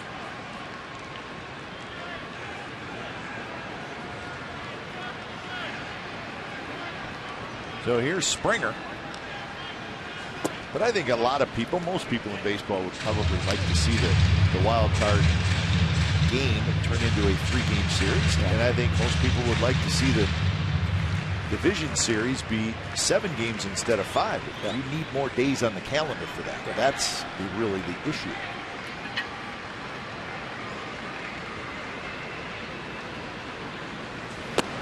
That's where you want, I wonder, Ray, if, and again, this is, but if shortening the season to 154 or 156, so you're really shortening it by a week. Right. But you could also then turn around and say, let's make it a 3-game series and a 7-game series. But last year in 2014, the season started on March 31st. This year started on April the 6th. I agree with that. And so you can't tell me one day. So you start on the 30th. But that would, see, I think one of the problems with shortening the schedule, let's say of the 30 teams, 10 get in the postseason, and then you expand that. But you have 20 teams that are going to lose 3 dates. Sure. Maybe 4 if you go to 154. Yeah, whatever. That's 4 dates they're going to lose. Yeah. And you multiply the attendance and all the revenue generated for those teams, would they agree to it? Yeah. And I don't know. I think they could work it out without having to short the season. And again, start like they did last year. You want to start March 31st one year. Why can't you do it every year? Yeah, I agree with you on that because, listen, you can say, well, the weather. It's in November. That week. No, I'm saying to start the season. Right. The weather is so unpredictable at that time of year in the Midwest that 1 week, it's not going to be better on April 6th and more predictable than it is on March 31st. It's just not. Yeah. You know that. I know that. I grew up in the Midwest. Launch to left, and the Astros have the lead. Springer on the drive into the Crawford boxes.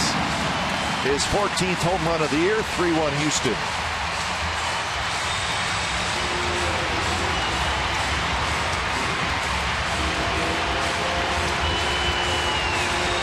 Well, you make a mistake with somebody swinging that hard, and it was going to go out any place. That was well over the fence and well deep in and over the Crawford boxes. Hanging slider, middle of the plate, and it was crushed. He knew it was gone. Brooks knew it was gone. Everybody knew it was gone.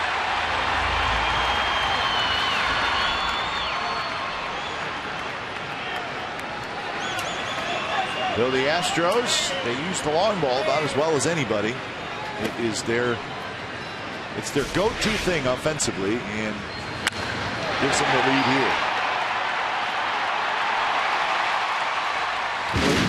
They have 11 guys with double figures in home runs. And they have Marisnik at 9 and Lowry at 9. So they've got a chance even more for the last 2 weeks expiring. So 2 home runs today, 5 home runs in the series, and 204 home runs on the year. Only the Blue Jays have hit more in the American League. This one hit to center, and that's it well. Burns still going back near Tal's Hill, and he makes the catch. Side retired. Springer a 2-run homer. So as we go to the 6th inning, it's the Astros 3 and the A's 1.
Data Strong fan photo of the game. Tweet your strongest fan photo to CSNCA Data Strong fan, and you just might see yourself in an upcoming broadcast. It's brought to you by T-Mobile. Today's fan photos from Matt Tex Eckerly, and that's the whiz kid Hank.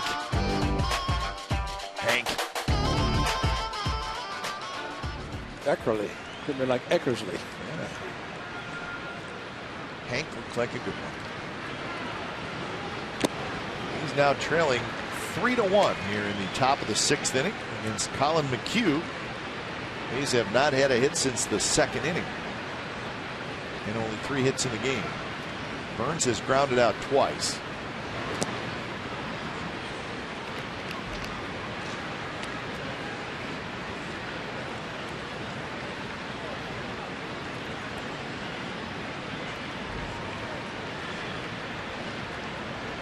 Laurie to follow, and then Reddick for the A's. Burns shows bunt, pulls the bat back. It's that big curveball, and it drops right in there for a strike. And that was the hanging curveball they threw to Brett Laurie earlier, struck him out. The hitter usually does not want to see a curveball to bunt. He wants a fastball where he can get his timing, drag, or push the ball.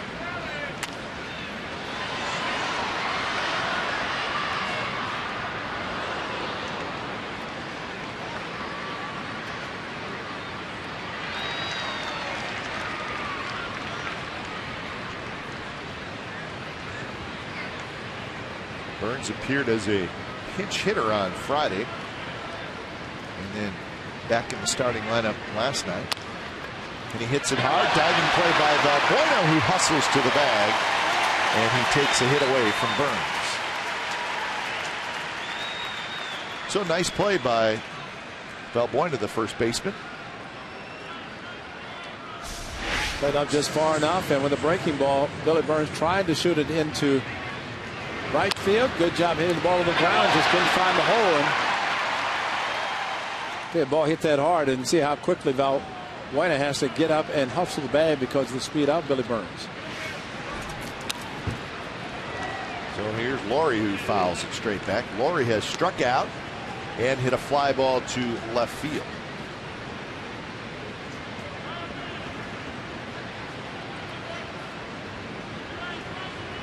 Laurie just one hit in this series. He's 1 for 11.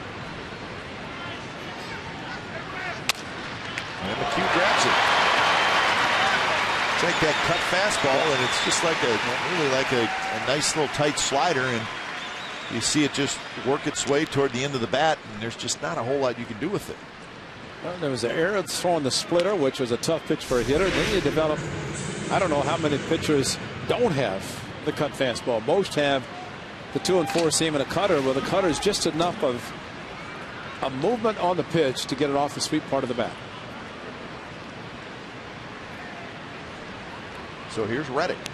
A pop out and a strikeout, and the first pitch is a fastball in for a strike. Plus, it's a pitch that you can be equally effective to a right-handed hitter or a left-handed hitter. You know what I'm saying? And probably control it better than, say, a slider or curveball, because it's just a very, very and small. And talk about the slider and seeing the dot, the red dot with the seams rotating. But a cutter, you don't see it that well, and it's thrown harder. And as a result, gets on you, and there's enough movement just off your bat to where you get frustrated. And 2 back to McHugh off the end of the bat. That says a lot about the pitch. Curveball, look out. And it's hit on the ground. Altuve has it. That's a good inning for Colin McHugh.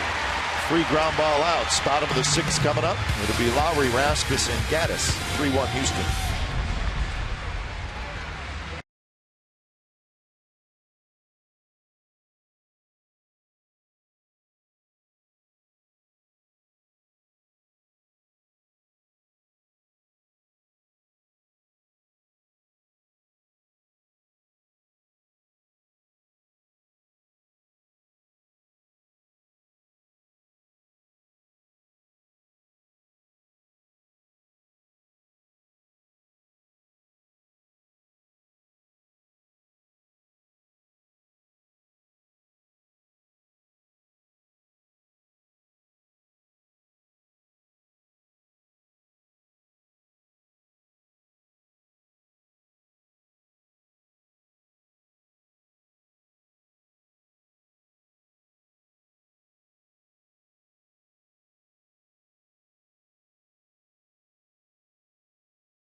It started with this. Marcus Semien, right center field, a couple of outs, and looks like the A's are going to score a couple. One would score. Valencia coming around third on the relay, and Billy Butler was out trying to score from first base, and then Kobe Rasmus line drive, his 20th home run down the right field line.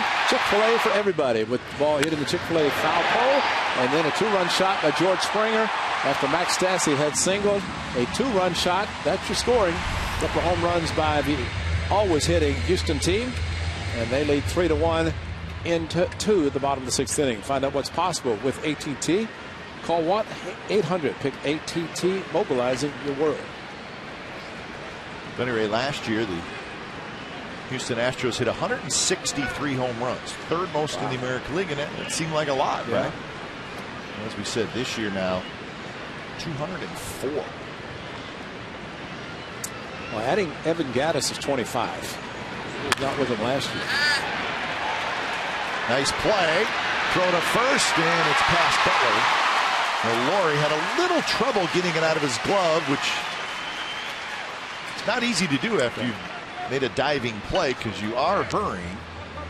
Well, we noted last night with Kobe Rasmus how deep he was playing. He's doing the same, not quite as deep, but Brett Laurie can run. Or Jed Lowry can run. Brett Laurie can throw. The Laurie, the Lowry. Brett Laurie into the outfield, and you're right, diving on the grass and then kind of throwing off balance, and that's why as a catcher you always back up to throw, and Carson Blair was doing that. That was going to be a hit whether the shift was on or not. So Lowry gets his first hit, and that'll bring up Rasmus. A home run and a strikeout for Rasmus. Fouled it straight back. Last year the Astros 70 and 92. This year they've already won 78. Much better offense, but the real difference is the pitching. Their ERA is #1 in the American League this year.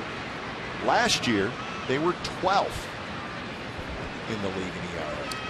So that's the big difference. And the bullpen's better, although the bullpen's been struggling some lately.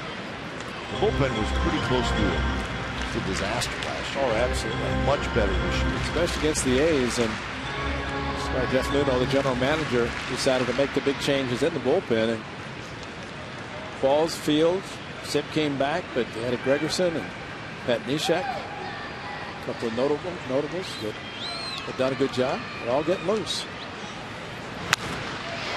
Drive, shallow right, Reddick coming in, he makes the catch.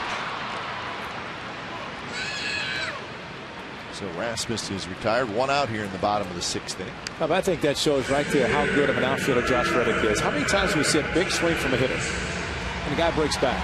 He does not do that. He does not, and that ball's off the end of the bat.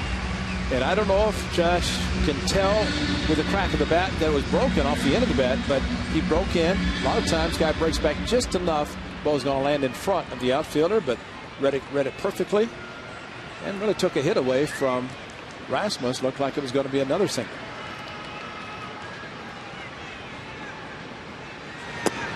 Yeah, he is well above average in all aspects of outfield defense. He doesn't make those mistakes. Exactly. But he goes back in the ball very well. He's got a terrific arm.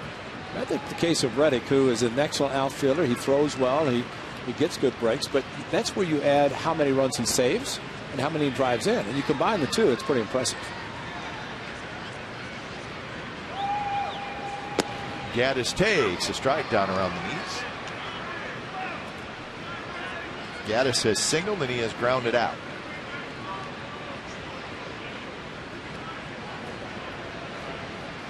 A chance to DH in Chicago. One game Reddick did. First time since 2012. But I bet he hated it. He did. He knew he had to wait around to hit where he could just go in the outfield and make plays like that. And you're contributing to the success of a ball club if you play solid defense. And one of the best in the league. He works at it and shows. So 1-2. Valbuena waits in the on-deck circle.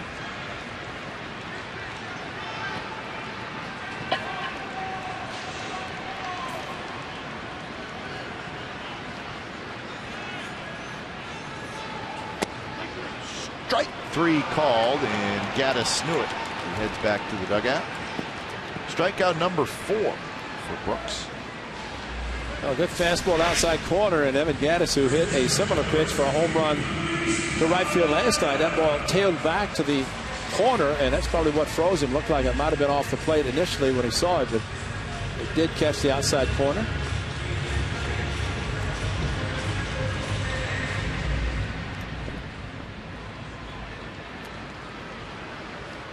So 87 pitches for Brooks as he faces Valbuena. Shift is on. Good pitch to start out Valbuena right on the outside corner.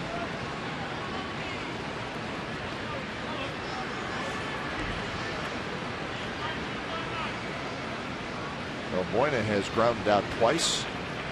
The first time in the second inning, it was into a double play, a 3-6-1 double play.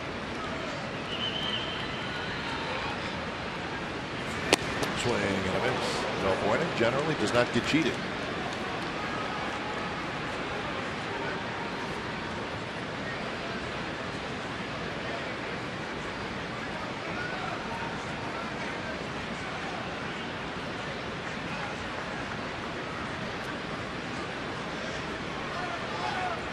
Brooks trying to put away Valbuena, get the A's back in the dugout. And he does on a foul tip. So back-to-back strikeouts to end the bottom of the sixth for Aaron Brooks. We are headed to the seventh from Houston, 3-1 Astros.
MLB.com Premium. Watch every out-of-market game live on more than 400 supported devices. Can you do that, Kate?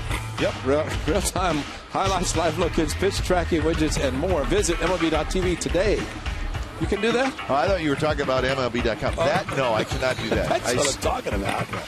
I skateboarded once in my life, and I broke my wrist. So my dad was like, that was really smart.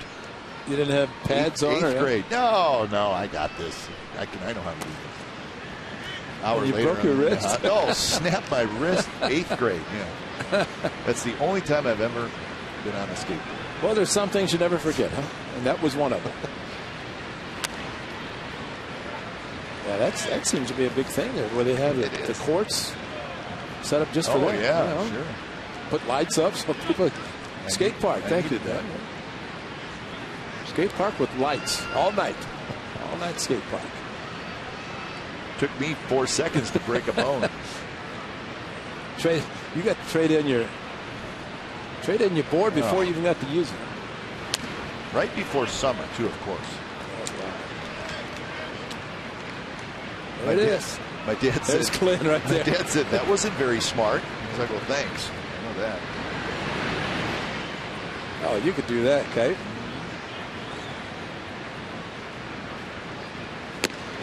A little bit high, and the count 2-2 to Valencia, followed by Butler and Vogt.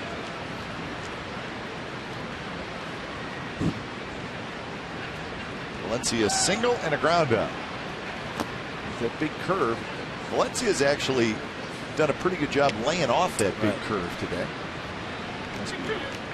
Seeing it early.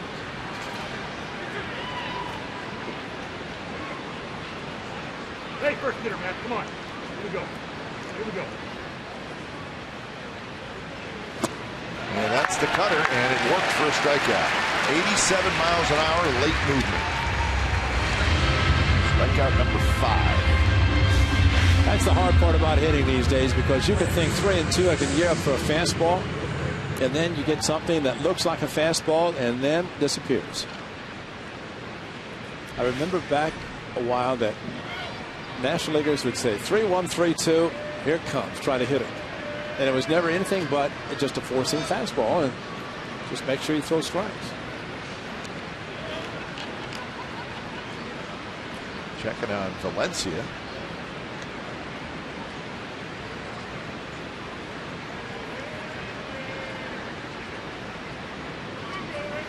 Canna getting loose. Springer with a diving play, and he got it. Good work by the Astros today. And a great approach by Billy Butler, but we're saying George Springer go back, and this is one of the best coming in, and not afraid to leave his feet, and caught it really about thigh high as he did leave his feet with a great diving play. Hey, Sam Fuld a couple of nights ago was a great inspiration to all outfielders. That diving headlong play in right center. One of the best plays of the year. That was outstanding.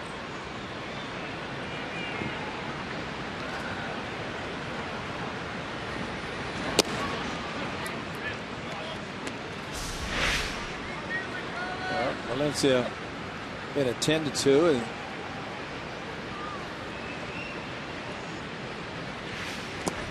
see if he goes back out there for defense. So 2-0 the count to Vogt. In the meantime, Colin McHugh has retired 14 out of the last 50. And that the base runner was a 2-out walk to Simeon in the 5th. So he's just wheeling and dealing right now.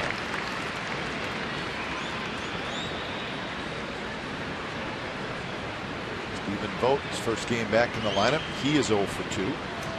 Just 3 hits for the A's. One thing it seems like for Stephen Vogt, although he swung a 3-2 curveball on his first at bat, but he seems to be tracking the ball well. And that's when you don't have live hitting or face live pitching for 2 weeks. You're tracking the ball as well as he has today. That is impressive. And that pitch misses down and in.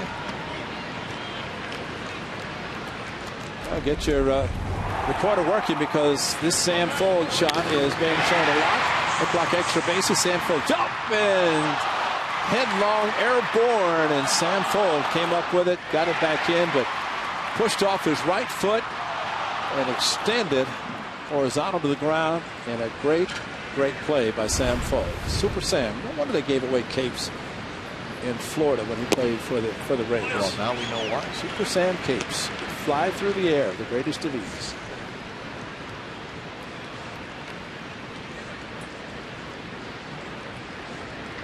The Yankees one swing of the bat away from a tie game. There's a liner, fair, headed for the left field corner. Vogt digging for third, and they're going to hold him up. And probably a good idea.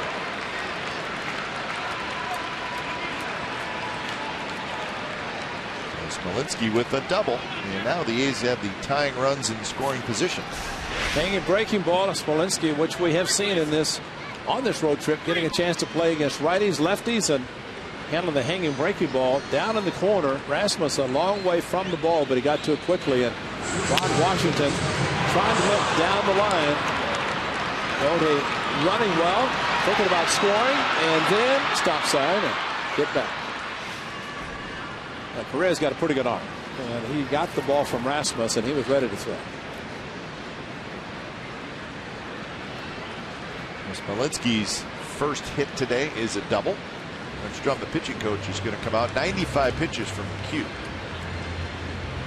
And that double, the first hit for the A's since the 2nd inning.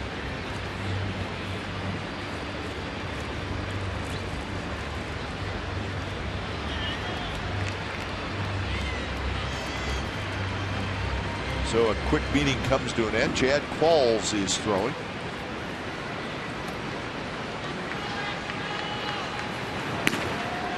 McHugh trying to get through 7. A's looking for a 2-out hit. Simeon had a big 2-out double in the 2nd that knocked him out. And might as well think opposite field again. There's a lot of hits that direction, and it's a good pitch to do it with right there. You know, the cut fastball that McHugh is throwing so effectively, that's the pitch that a right-handed hitter, if he stays on it and doesn't try to go out and pull the ball, he can take it to right field easy.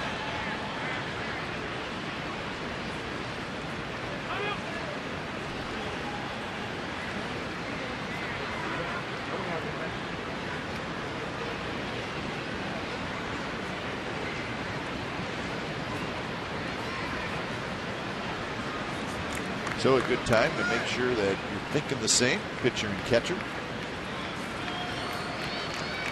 Especially a young catcher. Yeah.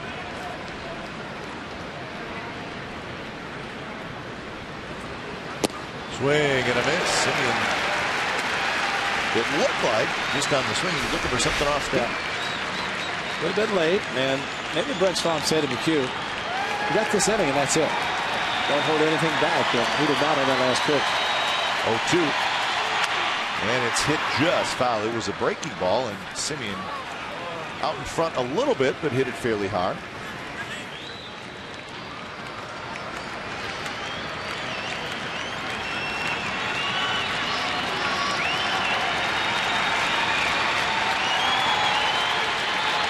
Vogt at third, Smolinski at second, and the pitch is way outside.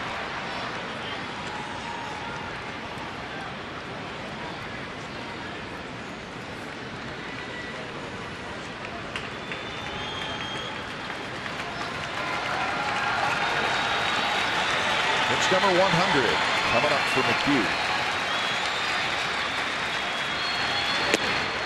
Just missed.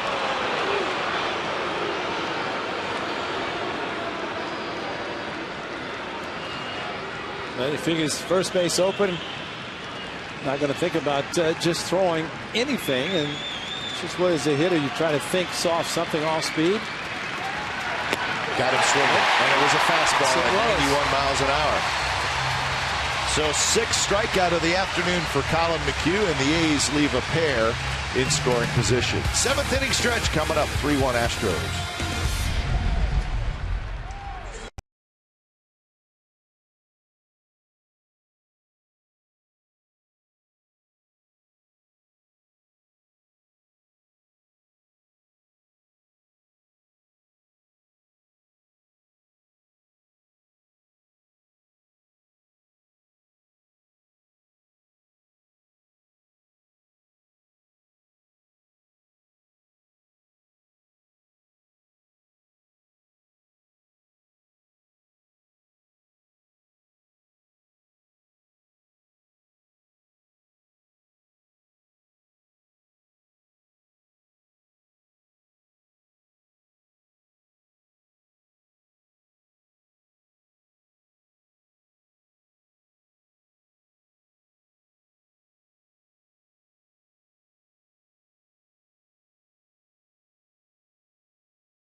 And 10:30, and it's on our sister station, Comcast Sportsnet Bay Area. A's and Astros highlights, Ravens and Raiders highlights. They're just underway from the Coliseum.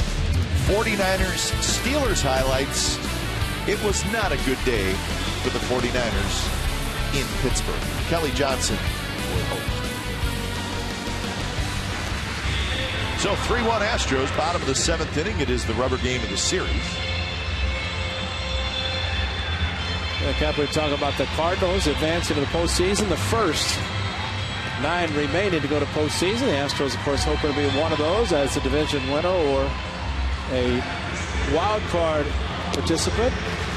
But the Cardinals, everybody talks about Yadier Molina and how great he handles that pitching staff.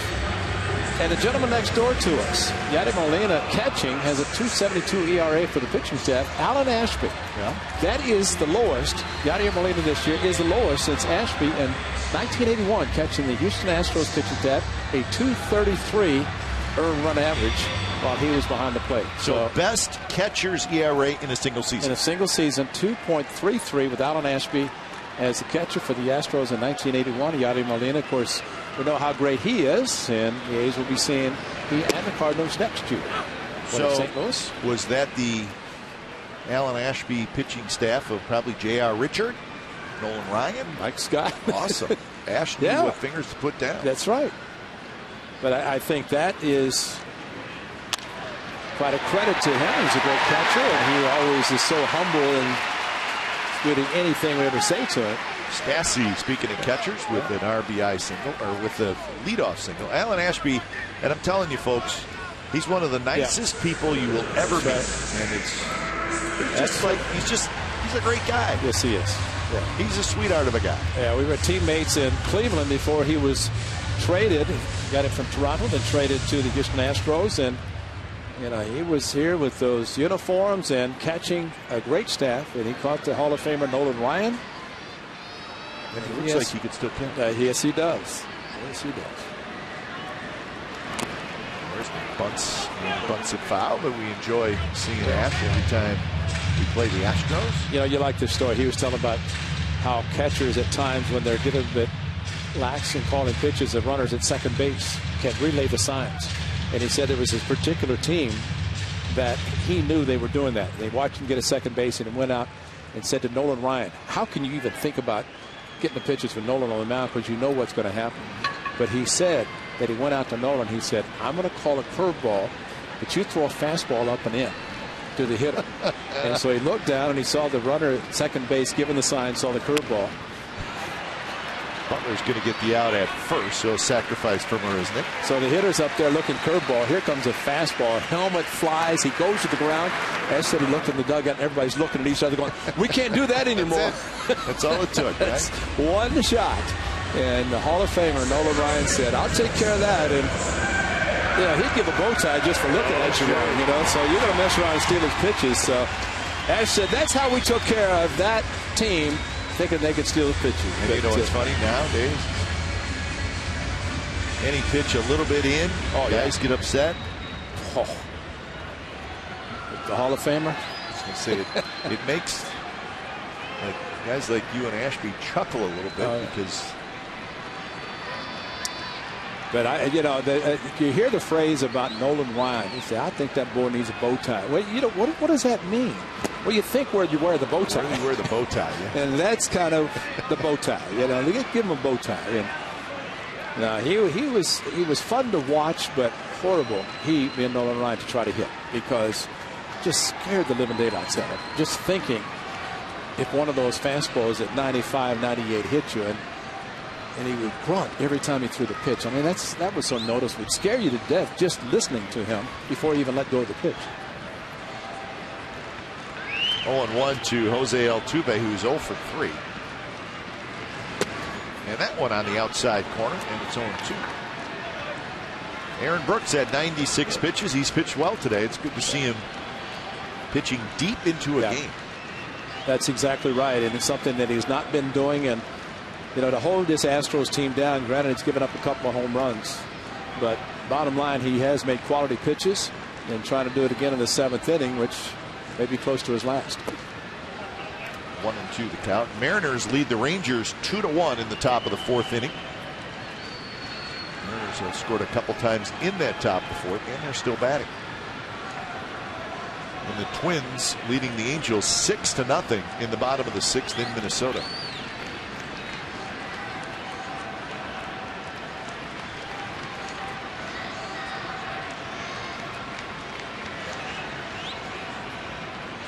Pitch is hit to right. Reddick on the move into the corner, and he makes the catch.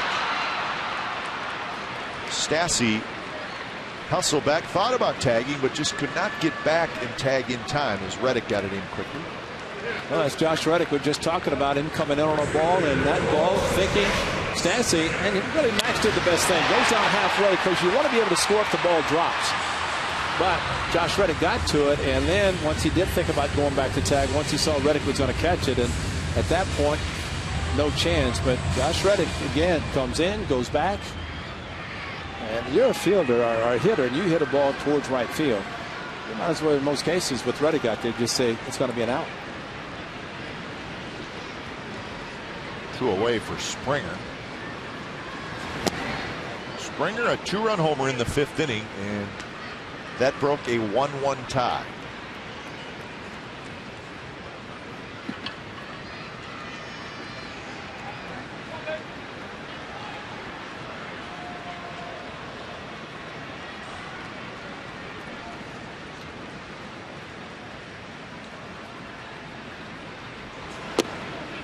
And that one, a good pitch, but just a little off the plate inside. Pat Eshag. Throw for Houston. A good fastball in, and while it's about 8 or 9 miles per hour, you're looking at that probably about his 100th pitch. And in fact, it was pitch 100. Good location, just off the plate, but good velocity. And that one's hit high in deep right center. Burns back. Burns in front of the wall, and Billy Burns reaches out and makes the catch. Side retired. Hang with him. That was a hang with him. And hang with the ball. Billy, he had to go a long ways. Check the fence, reach out. No problem.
Astros 3-1 over the A's. It is the 8th inning. Make sure you join us on Tuesday when the A's return home and open up the 6-game homestand, final homestand of this 2015 season. It'll be the Texas Rangers in town, and the pitching matchup, it'll be Nolan and Perez on Tuesday, Dubron Lewis on Wednesday, Gallardo and TBA on Thursday. They'll all be televised here on CSN. On Tuesday night, our coverage starts with A's pregame live at 6:30. So the first place Rangers come to town. So they have plenty to play for. And the Astros will say goodbye to the A's today, and of course the Astros hope they can hang on to win, and then as soon as the game is over they'll say, hey, go get the Rangers. That's right. Help us out. So the A's and Rangers will play Tuesday, Wednesday, Thursday. The Astros and Angels will play Monday, Tuesday, Wednesday. And with the game in Oakland being 2 hours behind this game, of course they will know the off day tomorrow what happens tomorrow, and then the 2 games Tuesday and Wednesday, and Wednesday, Thursday. That could be some scoreboard watching. Oh yeah.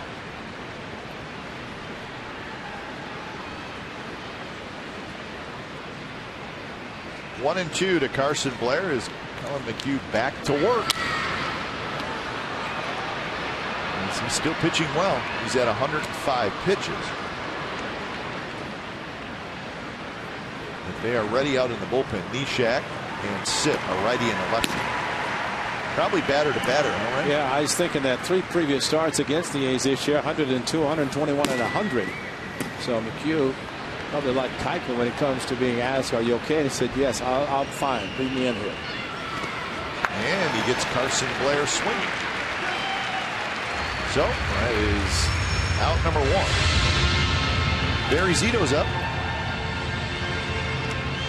He was up on Friday.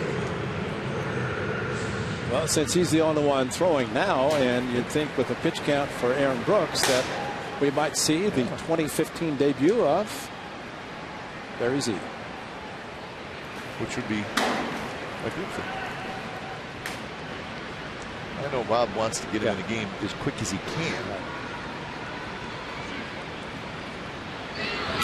And I know there's been a lot of talk about, is Zito going to start the game? Is he going to start a game? Is he going to start that game on Saturday? Quite frankly, I don't think anybody really knows. I mean, I have not heard anything about any ideas that, who knows? It may not happen.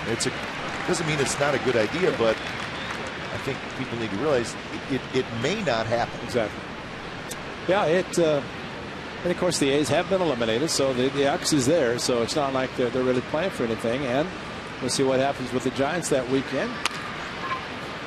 A lot of it has to do too with Barry Zito, because he has not pitched that much, and getting up his arm strength. And granted, if the arm strength hasn't been built up and he starts a game, how deep can he go? And then does the bullpen have to take over and pitch a lot of innings? So while it's a great story, we'll see what happens, and that would be next Saturday. Of course, if it works out, it would be announced beforehand. Tim Hudson is pitching today for the Giants, but he's been dealing with a sore hip. It's really been bothering him, probably for a couple of years now. He says he's good enough to go, but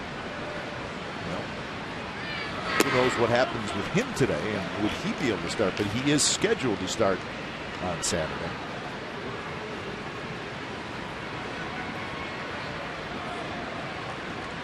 One and 0 to Laurie, who is 0 for 3. Good pitch right on the outside corner, 1-1. Laurie has struck out, hit a fly ball to left, and he has bounced back to the pitcher. I mentioned Nolan Ryan, who is now on the staff of the Houston Astros, one of the 3 teams he played for, or 3 that his numbers retired. But he said when they went to the Rangers, he said the pitch count machine, little clicker, throw it away. Pitcher will tell you when he's ready to come out. No question. Colin McHugh is pitching well enough that he's not ready to come out of this ball game. That's a good call. He's spotting his fastball. He's throwing still a great curve. And while you can look at the total pitch count, but how is the pitcher pitching? And I think the Hall of Famer is right in a lot of his statements about that. He looks good to me. Yep. 8 strikeouts through 8 innings for Colin McHugh. 113 pitches, and he has been very good. Bottom of the 8th coming up. 3-1 Astros.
Game summary brought to you by your local Toyota dealers. 1-4-0 for the Athletics, 3-7-0 for the Astros. Aaron Brooks pitched well, 7 innings. Gave up a couple of home runs, but all in all, a very good outing for the young right-hander. RBI double for Marcus Semien, accounting for the A's only run. Colin McHugh, 8 strong innings, 8 strikeouts, and the 2 home runs for the Astros. Rasmus, a solo shot, and Springer, a 2-run shot, and that is it. So when it's time for change, think Speedy Oil Change and Tune-Up, your oil change, tune-up, and repair experts. They're happy and so are we, because we get to see Barry Zito pitching for the Athletics again. Those are his numbers from AAA Nashville, and those are pretty good numbers for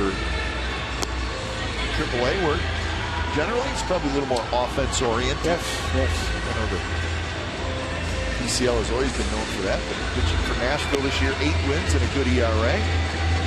Last time he pitched in a big league game, September of 2013, of course, with the Giants. And I'm sure the one guy, Steve Lucinich, longtime equipment manager, clubhouse manager for the Athletics, and very happy to pull out the number 75 for Barry Zito. And we're all very happy that he gets to take them out here in Houston, and it's just quite a sight to see. And pitching out of the stretch, coming out of the bullpen. Did that in spring training and pitched well for the Athletics. First pitch is high to Carlos Correa. He'll face Correa, Lowry, and Rasmus here in the bottom of the 8th.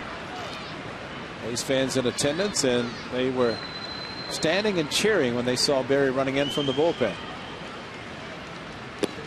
There's that changeup, drops in for strike at 73 miles an hour.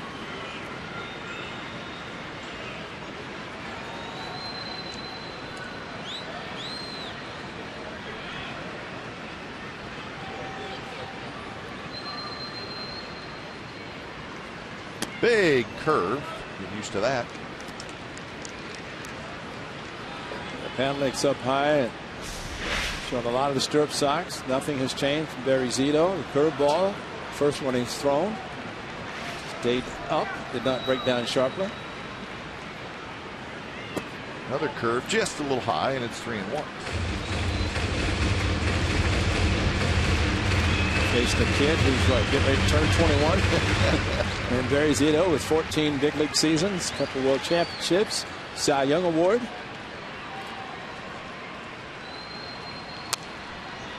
Fastball there down around the knees. So in Oakland A's history, Barry Zito 4th on the all-time wins list, 102 wins with the Athletics, including 23 in 2002. 23-5, not a bad record. Barry Zito can find a way to win 30. He can surpass Catfish Hunter. Bounce slowly to short. Semien quickly to first. Got it.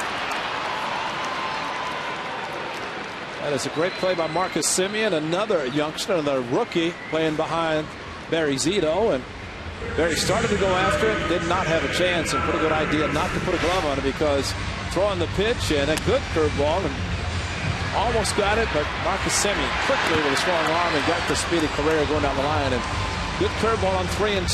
Colin McHugh probably is proud of that, as he threw a lot of curveballs himself today that were very good on 3-2. So one away for Lowry.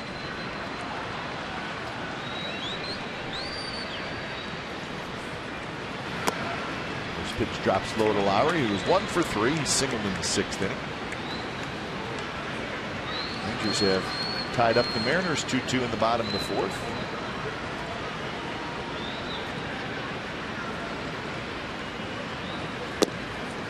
Outside corner strike. Blue Jays lost today. Red Sox beat them 4-3. Yankees will play tonight against the Mets. Blue Jays lost yesterday. Yeah. The Yankees won, so picked up the game. And the Yankees right now are 3 back in the East.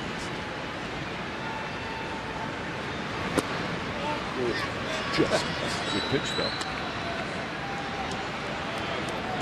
2-1. Don't give up on the curveball. Boy, all of Barry Zito's great seasons, and one of the things it seemed he'd throw the outstanding curveball, and sometimes you have to wait till it comes down. Change up. You know, when you have a big 12-6 curve, and Barry's curveball, even throughout his great years, it was not the sharp breaking one like Colin McHugh. It was a sharp spin. So it kind of floated in, but a sharp break, 12-6. I think a lot of times you had to wait to call it. You can't call it too quickly, assuming it's not going to break. If you can't recognize the spin as an umpire, wait and see what the thing is going to do. Of course, you don't see curveballs like that very often. You really don't. Fastball in. So a full count to Lowry with Rasmus to follow.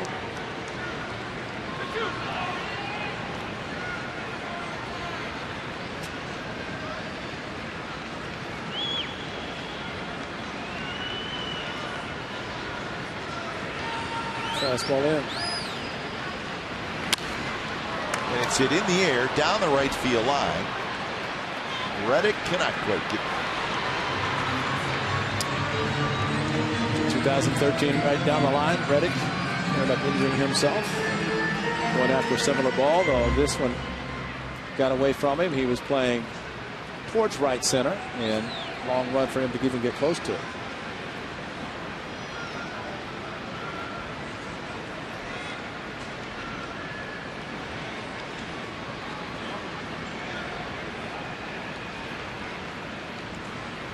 Another 3-2. Here it is. Change up, and Lowry watches it drop low, so it's a 1-out walk.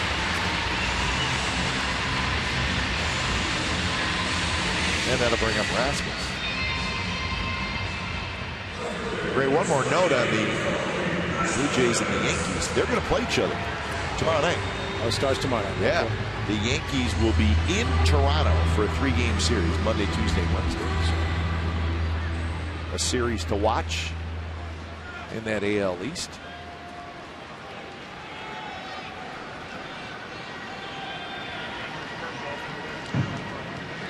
First pitch to Rasmus, swing and a miss, way out ahead of it. That's an Uncle Charlie at his best right there. That's the big curveball. That's the one that will buckle your knees as a left-hander. And swinging late was Rasmus, no contact, and trying to lift off. Trying to wait and then lift off. Right.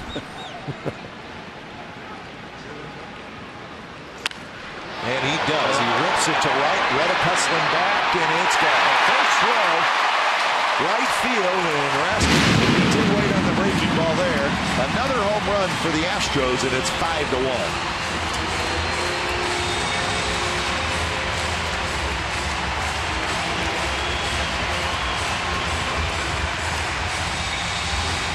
And people can look at that and say maybe try to set him up, but he did not. This is just a curveball that stayed a little bit more inside, and it was Brooks who threw him a curveball that floated into his wheelhouse. This one, though, he just provided his own power, and Reddick could not get quickly back to the wall enough to be able to reach up and get it as it went just in the front row.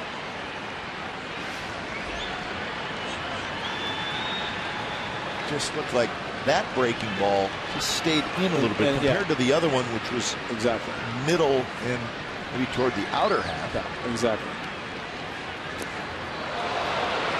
So way into Gaddis. So 3 home runs by the Astros in this game.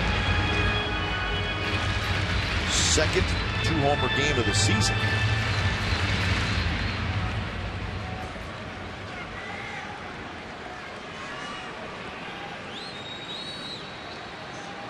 To Gaddis. Gaddis shot toward Valencia on the backhand. It pops up and over his head. And Gaddis is aboard. And hard hit ball.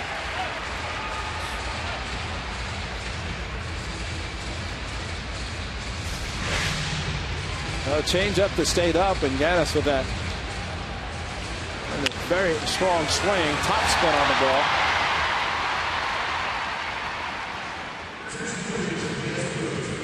So it'll go as a hit for Gaddis, his second hit today.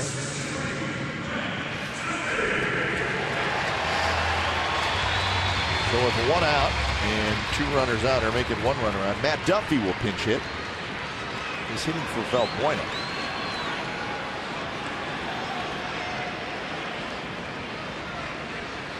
The pitch to Duffy is high.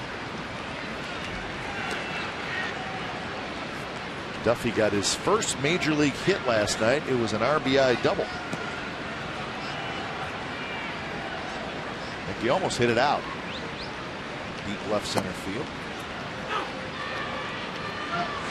One of the things about Barry Zito, we saw him when he showed up in Chicago and literally went to the bullpen on Wednesday and had a side session. Tuesday, Wednesday, and because he hadn't been pitching for about 8 days, and so it's a matter of the arm strength, building up the arm strength after shutting it down, and he thought he's pretty much finished.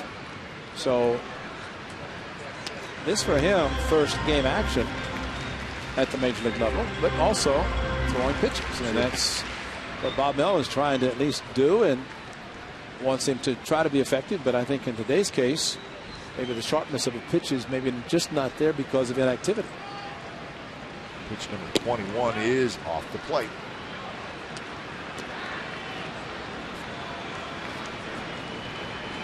So 3-1 to Duffy. Stassi is the on-deck hitter. Only one out here. And a two-run homer by Colby Rasmus has extended the Astros lead to 5-1. Duffy hits one in the air, right field. Reddick backs up a couple of steps. He's got it for the second out.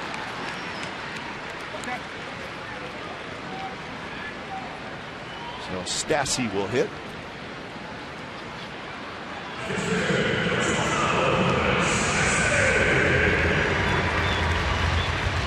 Stassi's had a couple of hits today. 2 singles and a run scored. Max Stassi is still very young, and the Astros, they had Corcoran. It's now, I don't remember who Texas, right? Texas, yeah, I think, yeah, exactly right. One of the many catchers they have now. But they brought in Hank Conger from the Angels, switch hitting catcher, good hitter, but I mean, what they might be looking at is Max Stassi a little bit more because of his defensive abilities, and especially if they're going to rely on the pitching staff. Hank, who we've not seen in the series, but switch hitter and swings hard. Usually will hit home runs, but he makes solid contact.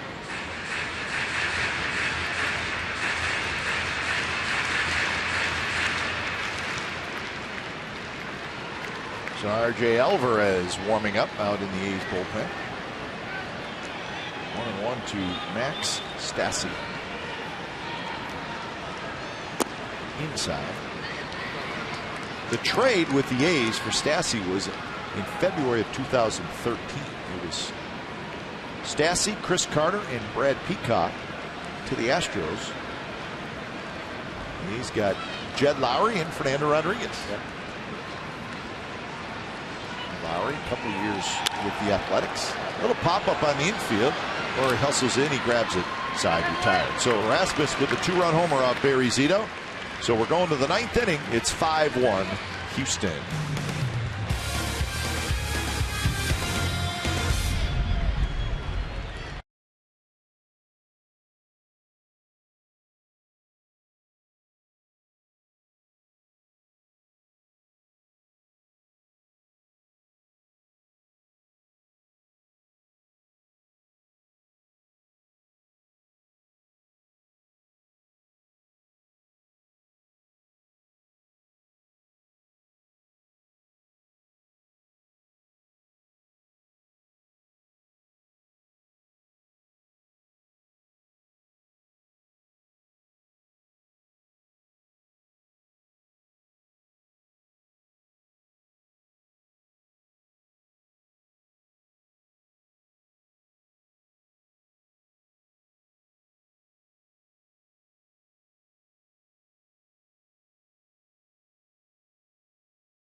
Choice, not a surprise. Colin McHugh is the Astros trying to win the series, and 8 solid innings for this right-hander. 113 pitches, couple of walks, 8 strikeouts, and he did a great job, especially after he established his curveball relatively early. Got most of the strikeouts, got a high fastball there by Marcus Semien with a couple of runners on base, and that base hit would have tied the game, but it did not happen. And Colin McHugh looking for his 17th win. Pitched well today for 8 innings, turning it over to Luke Gregerson. So Gregerson back out there for the second game in a row when it's time for change. Think Speedy Oil Change and Tune-Up. Your oil change, tune-up, and repair experts. Gregerson last night threw just 11 pitches. So we'll try to wrap this one up.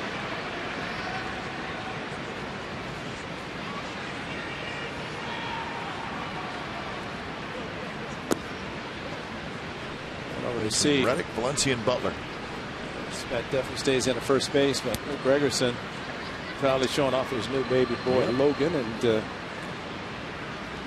down in Florida, and he did make it back, so I'm not surprised. Although, like last night, a 4-run lead, not a safe situation, but having missed 3 or 4 games, we want to make sure that and they were swept by the Astros or the Rangers, and plus a horrible road trip. So you're close, you want to make sure he stays sharp. And so a proud daddy and back on the mound for the Astros.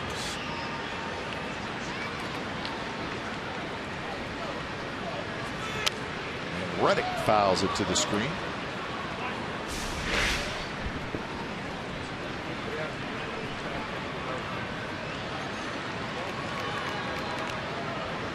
That's nice. That's the skipper right there. That's, to offer some words of encouragement. He gave him a chance to get in the ball game, and Barry, of course, disappointed. He wanted a 1-2-3 inning. Didn't happen. But I think it's great. Wanted to get in the game. Good time to do it. Got in and be ready for another one when it happens. And such a perfectionist.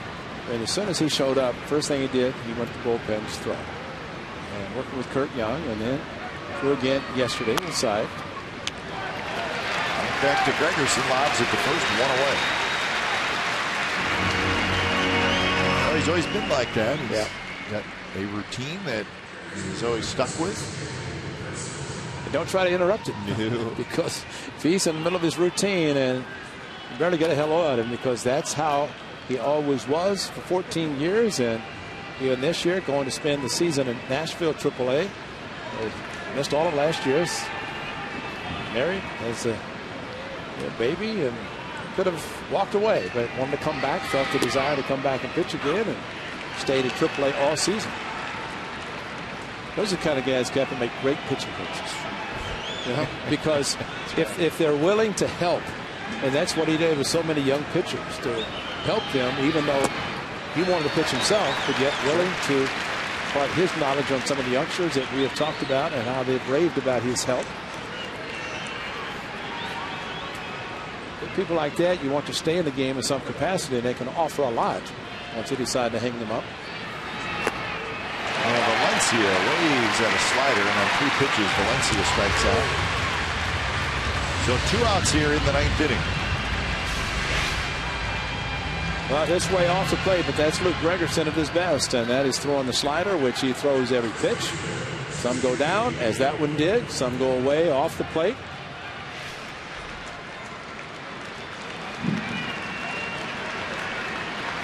He's just 1 hit since the 2nd inning. Here's Butler. And the first pitch is a slider, snaps in their first out.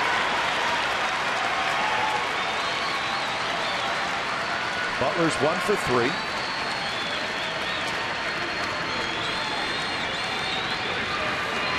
And he waves at the slider, 0-2. So the crowd rises to his feet, over 22,000. And the Astros trying to win a series after a very tough road trip. And also trying to put a little pressure on the first place Texas Rangers. 0-2 pitch, here it is. And that one down and away, blocked. See that number up in The out-of-town scoreboard that we just saw in Seattle. I saw, yeah. How about that? A 5 spot. Still hit it. So, maybe that's why they're standing and cheering. That's true. 7 on the last 2 innings for the Mariners. And a 5 spot, if it's yellow, that means they're still hitting. And 7-2 at this point. Slider again, and Butler lays off. Twins leading the Angels 6-0 in the top of the 8th inning.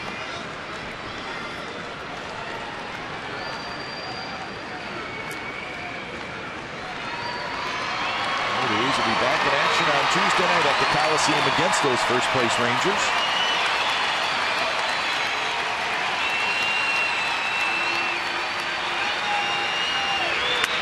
Bounce to short. Correa has it, straightens up, throws across, ball game.